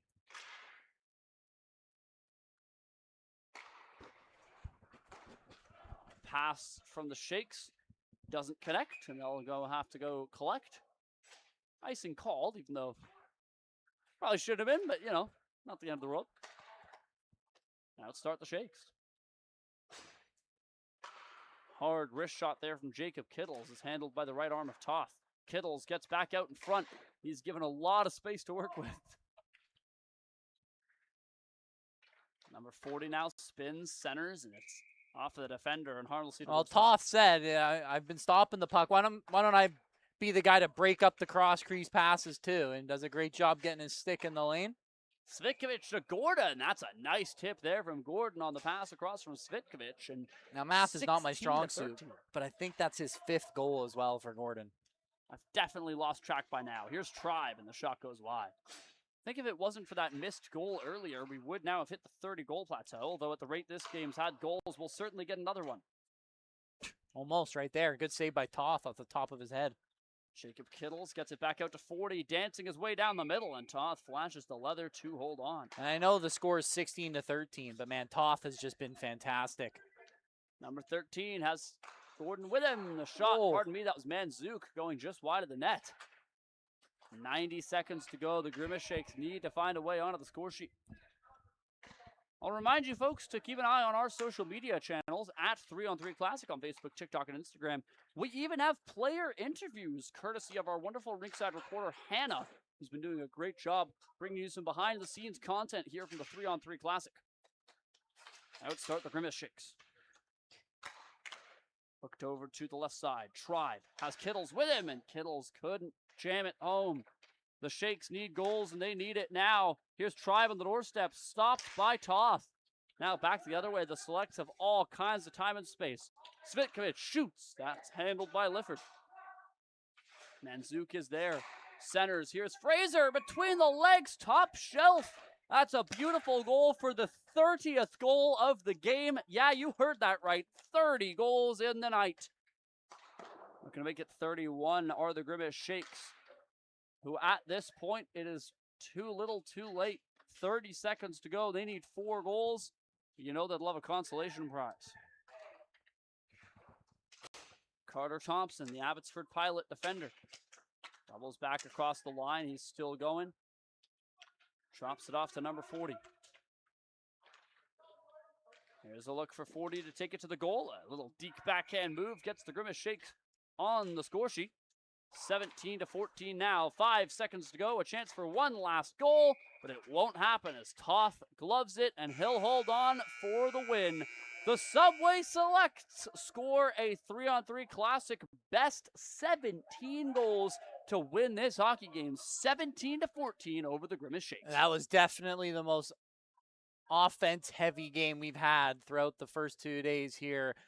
Not a whole lot of commitment to defense, like you said before, my friend. But you know what? That makes it very fun for us up here in the booth, getting to call all those goals. You know what it isn't fun for? The goaltenders, who are now going to have to face a 5-shot shootout. While there wasn't a commitment to defense, I think there was a commitment to not committing to defense for both of those teams. And hey, that makes it fun. It's definitely the first time I've ever called a hockey game where there's been 31 goals. 100%. I don't think I've ever even come close other than in the first 2 days of this tournament. Yeah, for sure. Previously, it was 25 also in this tournament. As you mentioned, we end the game with a 5-on-5 shooting challenge for fun. Now, this is used as the tiebreaker, but it has yet to be a tiebreaker, as the games have all been decided in regulation, as has this one. The Subway Selects, once again, moving on in Division 1 here in the 3-on-3. For anyone unfamiliar with the 5-puck shooting challenge, both of the teams get 5 pucks. It's the first team to score all 5 who wins. However, if you don't score, you got to take it all the way back to the blue line before you get another chance to shoot. It was only last game that we saw for the very first time the losing team win a shooting challenge. Outside of last game, it's been the winning team to win the shooting challenge every single time. Penna, clap bomb, has the Selects' first goal. The crowd loves that one. Carter Thompson shut down. Between the legs maneuver doesn't work for the Selects. The Shakes can't find it. Osterberg didn't get a look. The Selects are still up 1-0. And that changes as they find another one, although as I say that, the Selects score on their shot, so it's now 2-1 for Subway. Manzuk trying to go deep forehand, lost the handle, as it's tied the other way by the Shakes. Kittles, a nice deep forehand, finds a goal, and the Shakes take their first lead at the shooting challenge, now up 3-2. Toth turns his man aside. Lifford does the same. Still 3-2. Thompson, toe drag, backhand, stopped. Back the other way, the selects are turned aside. It remains 3-2 Shakes. Kittles trying to add to that. Never had a chance to pull the trigger. Still back and forth here in the shooting challenge. Oh, another one there for the Grimace Shakes. They are now just 1 goal away from taking this one. It's 3-1 for the Shakes. Another one scored there for the Selects, who have 2 pucks left to the Shakes 1.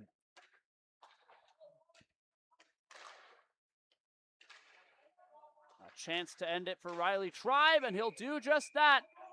So while the Subway Selects win the hockey game, they do not win the scoring challenge as the Grimace Shakes take the 5-puck shooting challenge. These two teams had a lot of fun with this 3-on-3 They Classic, definitely did. and that's what the 3-on-3 Classic is all about, having a good old time playing hockey, and these two teams certainly did that with 31 combined goals. And think about all the offensive zone creativity we saw. I mean, I can't think of as many fancy flicks, dangles, moves all in one hockey game. That was a good one. It certainly was. We're going to take a break here from MSA Arena. We got one more game for you here coming up next. The final game of the night. Puck drop is at 9:45 p.m. We'll be with you for that one on the call. One last time, the Subway Selects win by a score of 17-14 here in Division 1. They shall move on in the 3-on-3 Classic. I've been Zach Clark. He has been Liam Higgs. Thank you so much for tuning in to the 3-on-3 Classic YouTube channel. You can find us online at 3on3classic.com or at 3on3classic on Facebook, TikTok, and Instagram. We'll take a 15-minute break. When we're back, it's the final game of the night here from MSA Arena. Stay tuned.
Hello, everybody, and welcome back to MSA Arena here for the 3-on-3 Classic. It's the final game here between AI Generated and the Saints. AI Generated are in red, playing from right to left. The Saints playing in gray from left to right.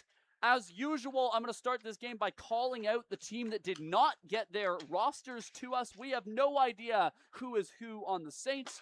We'll do our best to try and guess with Detective Liam Higgs on the call, alongside myself, Zach Clark. Well, we do know there's a few PGHL players who we've called in the past. Which one is which? This is up to determination. Completely your guess is as good as ours. Indeed, a couple players from the Abbotsford Pilots, one from the Championship Ridge Meadows Flames in attendance for this Saints roster. Flying down the left side is Adler for AI Generated, centering pass. Hops past the stick of Gasparik. Back the other way, it's an icing call. Let's start here for AI Generated. Now, something that we have seen come true in the previous game so far today is that ultimately the team with the bigger bench or the bigger roster size often comes away with the win in the end. I'm going to point out the Saints have the least players we've seen of any team in this tournament so far. They'll hit the post on that chance. Just 2 players on the bench at any given time for the Saints. Back come AI Generated. Down the right-hand side, trying to center that one was Nielsen. The whistle blows. We're going to get an early penalty shot here. Yeah, I'm excited to see how that works out, because you mentioned the bench sizes, but then you look at the teams that both played for. You got a lot of minor hockey players going up against some junior hockey players. Oh, what a move by Bryce Nielsen. A disgusting fake on the forehand to the backhand goal. An AI Generated strike first on the penalty shot. Yeah, it's a beautiful move. Little leg kick fake there to the backhand. Ferguson goes back to collect. He'll start out. Ferguson lost the puck in his own end. Now it's stolen by the Saints' number 4. Deep forehand stopped, and the rebound is put in. The Saints, right place, right time, and they'll tie this one at 1. That's how you do it. No flybys there, just right on the doorstep. Perfect rebound. Not much AI Generated's goaltender could do there. It's coughed up by AI Generated. The Saints storm the front of the goal. A good stick lift there by Nielsen denies the shooting attempt from the Saints. Here they come, still wheeling and dealing. A hard wrist shot goes wide of the goal. Right off the bench is Saints number 7. Spinning in the corner. Thought about it. Looking for the Michigan. We saw one earlier today from Brigg in Division 4. Yeah, Blake Brigg has the only one successful Michigan of the tournament. This one put on goal. That one stopped by the netminder. He'll hold on. Leaves it for the defenseman Antifa, who's going to start through the middle. Antifa to the left side. Ferguson charges the goal. His shot can be blocked. Picks it back up, hooks it towards the middle. Ferguson back out to the blue line. He'll head to the bench on a change as Adler sends up Antifa, trying to get it back out in front, but that's where that line change comes in critical here. The Saints pick it off through the middle as no one was home for AI Generated. Number 3 for the Saints, his wrist shot sails wide to the left-hand side. And it goes right back out. There's the Saints number 6 who finds the 5-hole. And they're up by 1, their first lead of the game, with the Saints celebrating loudly on the ice. Adler pokes it forward, 2-on-1 developing here for AI Generated. Centering pass, Gasparik back out in front. What a stop by the Saints. 2-3 stops in a row for the Saints netminder, narrowly hanging on through a flurry of offensive opportunities. Now Gasparik knocks it down through the middle, but couldn't hold on. The Saints take it away. And they're going to say that one counted, so it's 2-2 now. Well, that definitely didn't, but you are right. It does say 2-2, and that's the score we'll run with. Here's Taylor.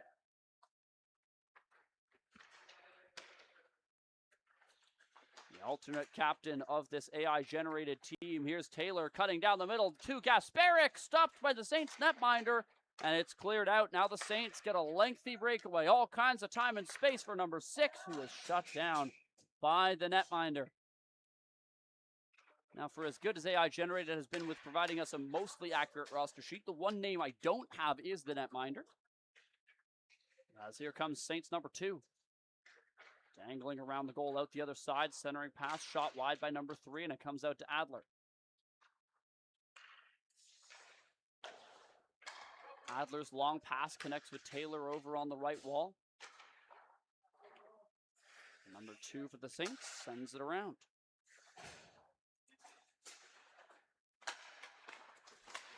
Poked forwards, briefly intercepted by Nielsen through the middle for AI Generated. Here's Nielsen. Hooks it across to Holler. Holler down the right side, back to Nielsen with some room, makes a move. Deke, backhand, forehand, stopped by the Saints netminder. That's a great glove save there in tight. Here on 3-on-3, the Saints got a chance, and they'll go bar down. I think that the netminder there was expecting the little leg kick to the backhand. Instead, it's the leg kick just to a straight shot glove side, and that one ends up in the back of the net as well. Number 6 rifles one on goal. That one's turned aside here. AI Generated getting back to it. Here's Ferguson. Carries it down the left side. He's got space. Ferguson to the goal, off the post and into the rafters of MSA Arena. Stays in play. No whistle blows, and so AI Generated continue possession. Holler are going to cough this one up, and number 6 for the Saints is on a break. All kinds of space. Fires. That one turned aside by the AI Generated goaltender. And that's some AI goaltending efficiency right there. No wasted movements. Follows that one right into his blocker. That's a tough save. AI Generated trying to cut down the right side. They're turned away. Ferguson picks it back up down to Antifif.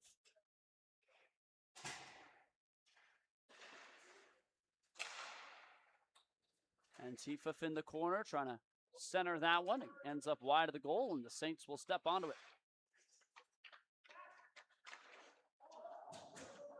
Some nice moves resulting in some cheers from the Saints bench as number 2 walks down the left side. Makes a move between his own legs, puts it in front. That one turned aside, and now AI Generated off to the races. That outlet pass, however, hit a Saints skate. Saints number 7, below the goal line. Trying to find a passing option, puts it up the middle. Number 2, fan on the one-timer, shot it wide of the goal. Number 7 puts it right back down the middle again. Number 4, same result. So that one going wide. Yeah, Saints finding some success with those passes through the slot. That shot goes off a stick and into the stands.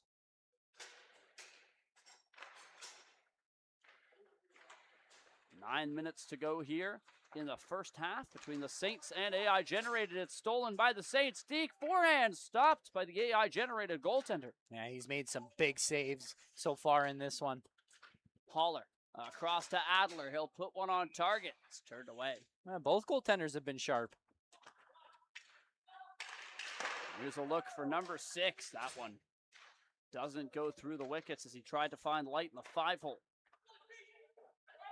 Long pass doesn't hit Adler, and we're going to have to go back to the defensive zone.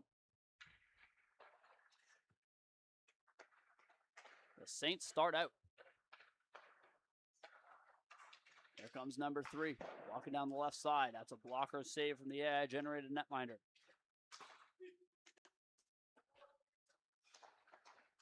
Here comes Gasparek. Plays it across to Adler. AI Generated with a look. Blocker save. Now it comes back towards the Saints. Swept to safety there. Just in the nick of time before a breakaway attempt there for the Saints. Adler chips it towards the goal. The Saints electing to play 2-on-3 in their own end and leave an attacker near the blue line at all times, which is something you see in 3-on-3 hockey.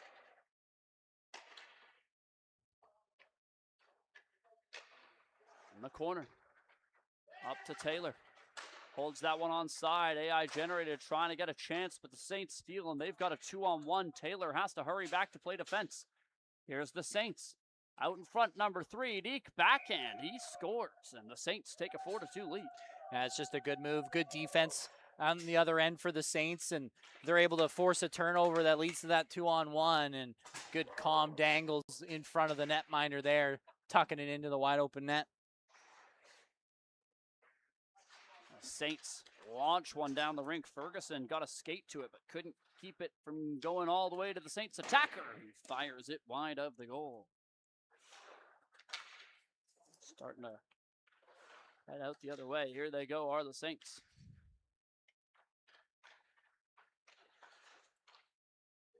Number 3 making some nice moves. Goes back across to 7, who chokes on the finish there. And now here comes the AI-generated hockey team. Ferguson, one-on-one, shoots, he scores! Ferguson pots one for the AI-generated, and they are within 1. Not anymore, as number 7, a cannon of a wrister, beats the goaltender. Yeah, how many times have we seen that today? And in this tournament alone, you got to be careful when you score. You got to turn around and get back on defense. Ferguson trying to slot one 5-hole. It narrowly stays out. Antifa on the rebound. That one turned away, and the Saints goalkeeper flicks one forward. A partial break here. Ferguson trying to catch up to the Saints attacker, who slows down. Oh, he beat the goaltender, but the shot went just wide. Yeah, didn't beat the good U.S. steal there. And I've got to give AI-generated credit. I think they're the first team in about 3 hours to actually play any kind of defense at all. This is a hockey team that's trying to win. Here's Holland. Takes it to the goal, but the shot ends up over top of the cage. To Antifa. Over for Ferguson in the right corner. Ferguson makes a move, takes it to the goal, hits the outside of the post. Now back around. Flying down the left side comes Saints number 4. Takes it to the goal, tried to chip one over top of the netminder. A couple awkward deflections, but he'll steady the ship. Ends up staying out of the net regardless. Good save, sticking with him the whole way. Keeping his shoulders up. Holland. Couldn't hold on. Here's the Saints, number 7, a wicked wrister. Or pardon me, a one-timer. Ends up on target and it's fought off. This one played towards the net. Be held on to by the keeper. I know it's not a keeper in hockey, but there's only so many different words. Netminder, goalie. Gotta let me have a few here at the end. You gotta let us have a name. Here's Adler. I wish I had the name. Here in the corner, it's poked back up top. Holland has some room. Down to Adler on the backhand towards the goal. It's flicked just wide by Taylor. Adler picks up the rebound, works it below the goal line. Centers a pass for Taylor on the doorstep. Couldn't get the shot away. Number 7 for the Saints. Going to wheel his way back to his own end.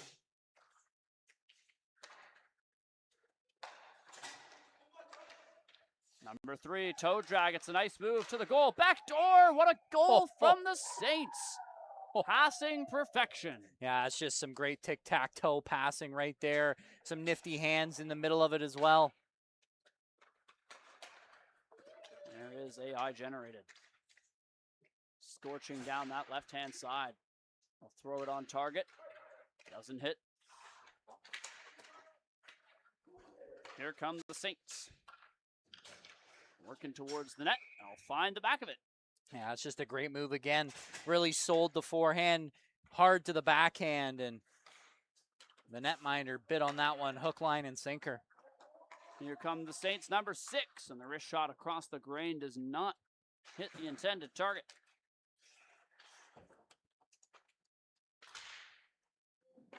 One played towards the goal where it's handled by the netminder for AI generated.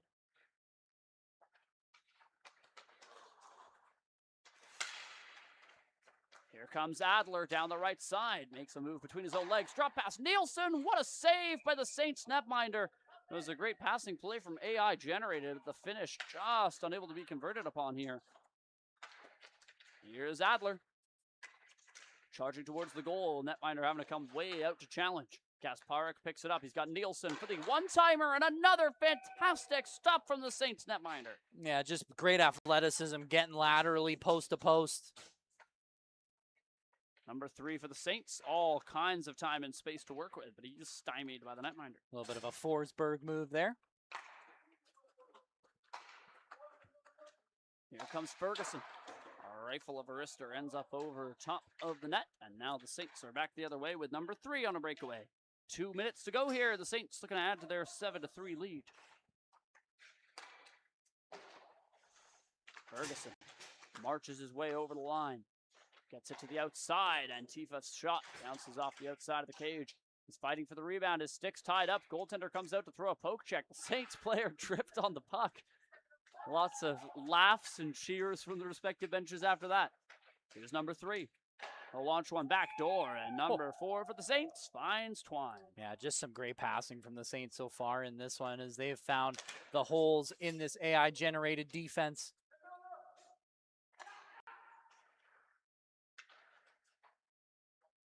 Number 4 for the Saints. Launches a pass forwards to 6. He's got an interesting tape job. I like the zebra stripes. Holland. Maybe it's a shout out to the stripes. Indeed, absolutely. Got to give credit to the Stars and Stripes. Number 4, what a move. Trying to tuck that one home, and it just doesn't go. Number 6 now a look. He'll fire it home, and the Saints are up 9-3. And it's very similar to the last game we saw, last team, I should say, we saw with lots of junior hockey players on it, the Fire Kittens, as they're just big, strong hockey players. It's hard to get the puck off them, especially in those corners, and it's just a great cycle and a tap-in front. I think if you're AI generated, you just have to try and play the long game. You have so many more skaters, you just got to work hard and skate fast, and eventually the Saints will run out of gas. Haller stops number 6 from getting on a break here for the Saints. Taylor starts out.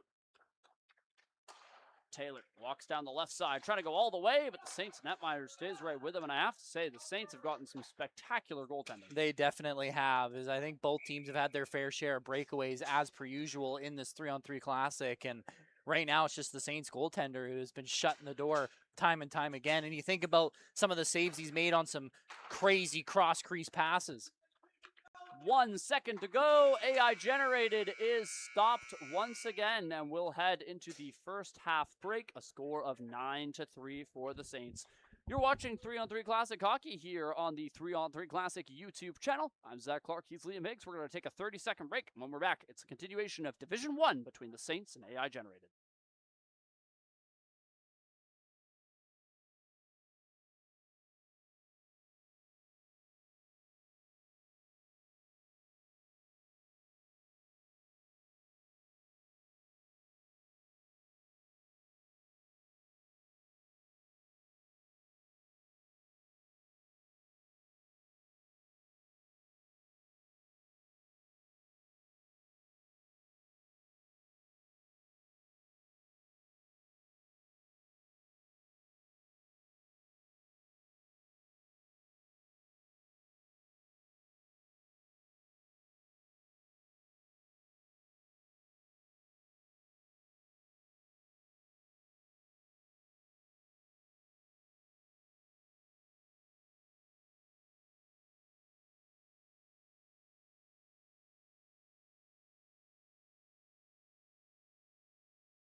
Hello, everybody, and welcome back inside MSA Arena in beautiful Abbotsford, British Columbia, where we are back on the call for one last half here for day 2 of the 3-on-3 Classic in Season 11. It's the Saints versus the AI generated in Division 1. The Saints currently a 9-3 lead, which means that the AI generated get to ice an extra player until they bring this game back within 4. And yet do have to wonder if the gas tank will become a thing with the Saints not having a whole lot of players. Yeah, but when they're getting the goaltending like this, I mean, I don't know if it matters. Another huge save by the Saints netminder. They have had a lot. Here comes a puck deflecting into the stands. So we'll have to wait for another.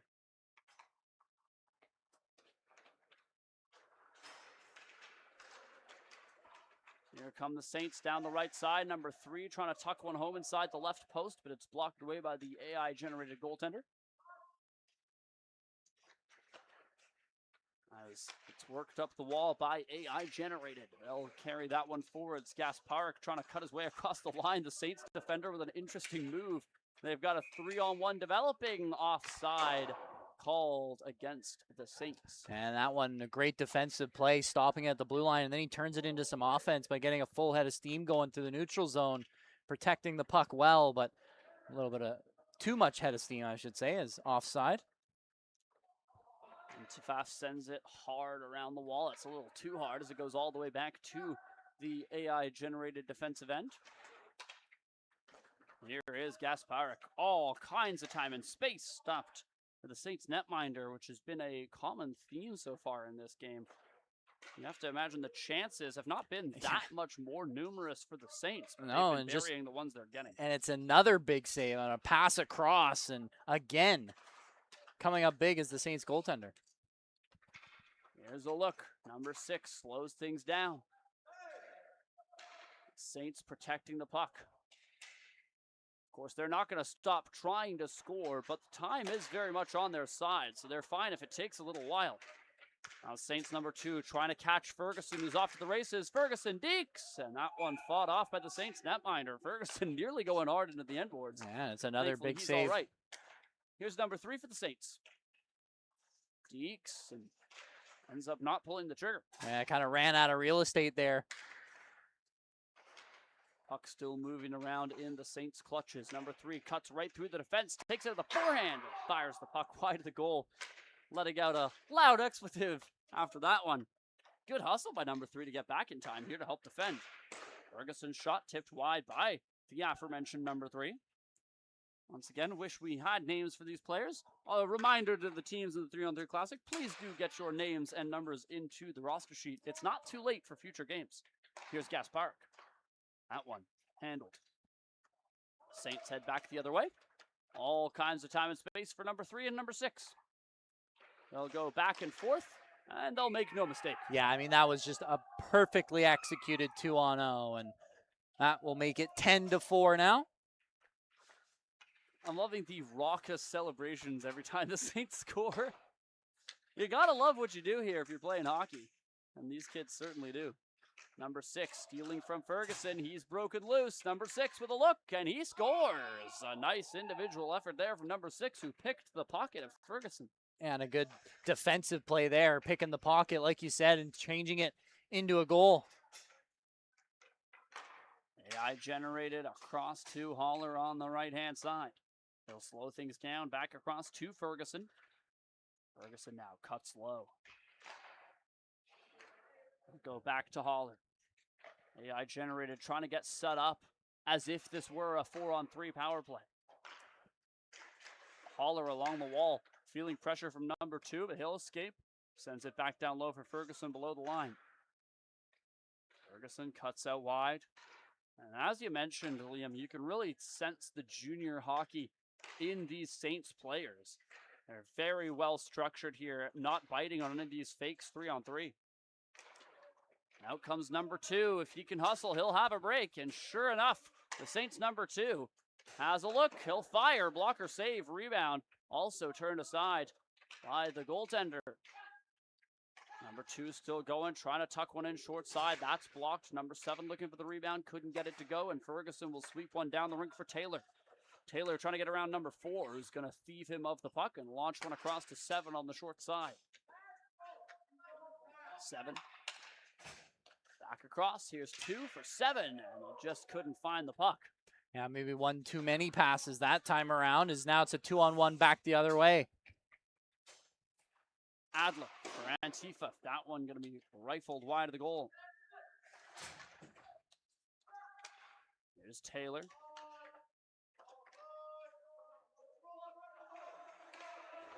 I'm loving the chatter between these two teams. You can tell that obviously the competitive juices flow in a tournament like this, but there is a lot of friendship and camaraderie between the two benches. Listen to some of the call-outs and chatter. That's definitely been the vibe of the tournament. Lots of friends here. Absolutely. Of course, lots of players that have played with and against each other in the past, as is the nature of junior and minor something that hockey. everyone loves to play for, bragging rights. Here's Haller. His pass across to Antifa is fended off, and now it's brought back around to Adler. Adler over for Haller. Long drive into the Saints netminder's glove. And he's just been on fire so far. So far been the best goalie of the tournament, I would say. Only giving up 4 goals. I would have to agree. I wish I knew who he was because he has just been a spectacular performance. Yeah, and the no AI, doubt a junior hockey goal. Yeah, and the AI generated. It's not like the chances have been so one-sided. They've had their fair share. It's just sometimes you run into a hot goaltender. Looks like there is a penalty called on the play here. There's going to be a penalty shot coming up here for the Saints, who have an 11-4 lead and a chance to widen that. It'll be mystery number 4 to take it. Here he comes, number 4. Takes it slow, try to deke backhand, and he'll suffer a poke check. That's a great poke check there. AI generated, tip it deep into Saints territory. Long pass back the other way as outstart the Saints. Number 3 makes a move. He's through 2 defenders and still going. Number 3 picks the puck up. Oh, he wanted the Michigan. He tried. Still only seen 1 successful one so far in 2 days. Well, and while they do all count the same, and I don't want to take away from Blake Brigg, there's a little difference when you're standing at the side of the net as opposed to when you take it all the way behind the net, you pick it up, and you do the flyby. Yeah, that's fair. The true blue Michigan, if you will. Love to see one of those here at this 3-on-3 Classic. We've seen, I've honestly lost track of the amount of attempts we've seen. It's at least in the double digits, and we're only on day 2, mind you.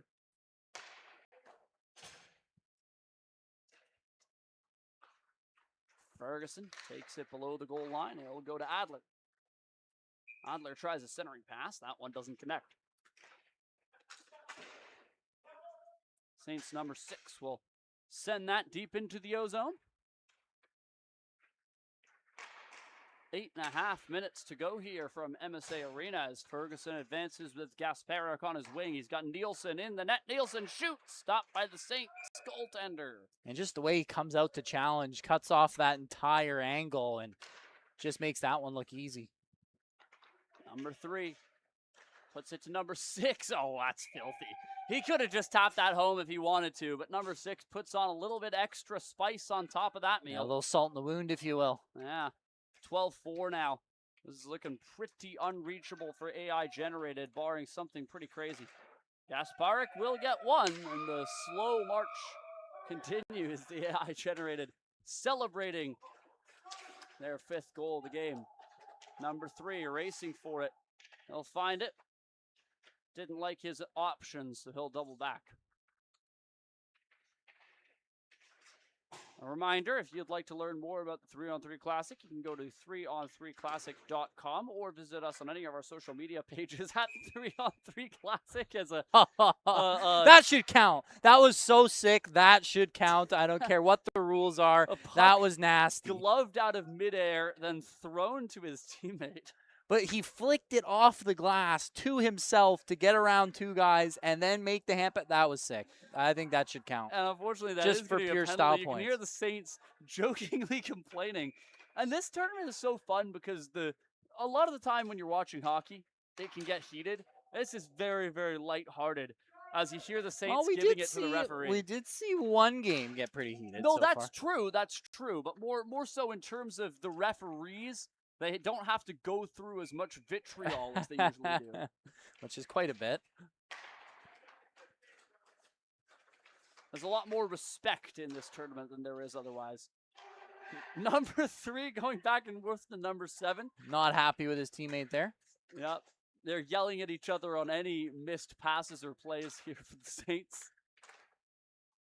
Number 3 takes it back in the corner. He's got another Michigan attempt in him at some point this game. Yeah, you can tell he wants it.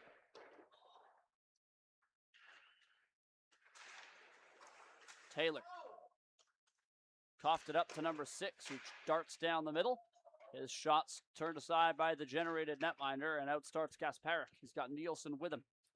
6 minutes to go. Gasparik shoots, he scores. Beautifully marked into the top corner for Gasparik. And even a netminder as strong as this Saints goaltender couldn't get to that one. Yeah, that's a perfect shot.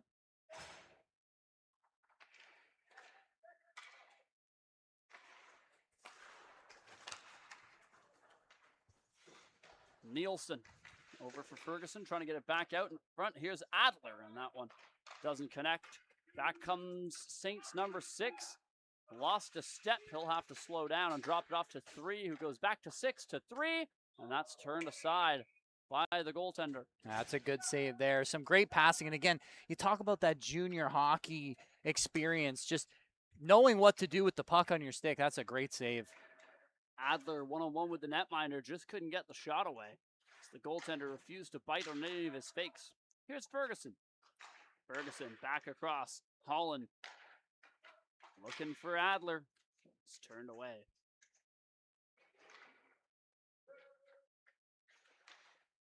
Five minutes to go in day 2 here from MSA Arena.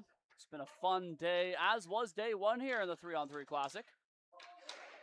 From MSA Arena, we've got one day off tomorrow, no broadcast for Friday, but we'll be here all day on Saturday and Sunday. So if you've been enjoying the live streams, you can tune in from 9:45 until I believe it's 10:30 p.m.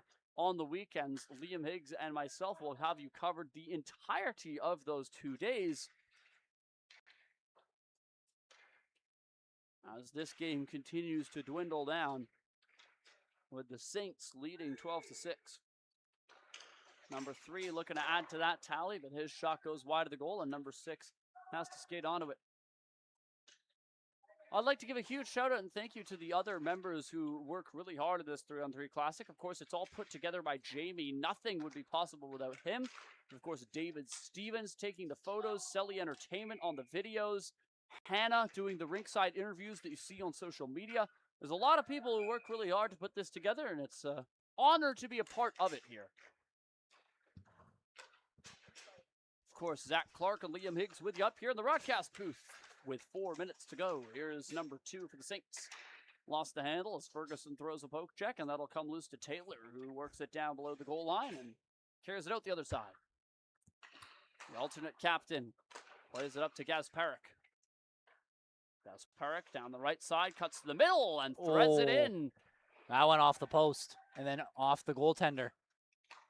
I could have sworn I saw that make it into the back of the net. You can see the Saints netminder gesturing that it should have been a goal. But either way, I'm not sure that one tally will matter with 3 minutes to go. And a nifty little play there from number 4, who kicks it to his backhand. Yeah, nice little chip shot there in tight. 3 minutes left as the Saints score an own goal, as number 6 goes end-to-end on his own netminder. And the Saints goaltender had no chance. No chance on that one. I'm not sure if he knew it was coming, but either way, not much he could have done. It's the second own goal we've seen in 2 days. Here he that goes. One a little more deliberate. Oh, we might see another here. The Saints, number 6, determined to score on his own goaltender. And it's turned away. I don't know if it's more embarrassing to get scored on by your own team or to have him flash the leather on you like you just did. Yeah, I'm not sure if I was the netminder, I would trust giving it to the defense after that. And a giveaway is going to lead to an unguarded 2-on-0 here for AI Generated, as Nielsen, trying to go end-to-end, couldn't tuck it home. Adler finds the rebound. Adler still going around the world, lets it fly, and the water bottle goes popping after Adler hits the back of the net. Yeah, that one low glove side. 2 minutes to go, and AI Generator are within 5. A blocker save there. As things head back the other way. Taylor throws a diving poke check. The Saints forced to retreat. Number 4 steps around his man. Toe drag. It's a beauty. Oh, he hits the post. That would have been goal of the tournament so far, and he just couldn't bury it. Now back the other way. Adler trying for some highlight reel moves of his own, but unable to get anything to go. I think this might be a breakaway going the other way in a second here. Nielsen to Gasparik. What a stop. What a save indeed. A minute left, and the Saints goaltender is refusing to let any easy ones through. As Antifa is shut down once again. 60 seconds left here on day 2. Long pass finds number 3 for the Saints. He'll step around the defender, take it all the way, but the backhander attempt goes wide of the goal. AI generated trying to get out of their own end as number 4 for the Saints handles the puck. He'll cough it up to Taylor, and a 2-on-1 play here for AI generated with 30 seconds to go. Nielsen couldn't hold on to that one, and the Saints take it. Here's a look down the middle for number 2. Dangling on the backhand, puts it to 3, and he'll score. One more for the Saints as they'll hang 14 here in Division 1.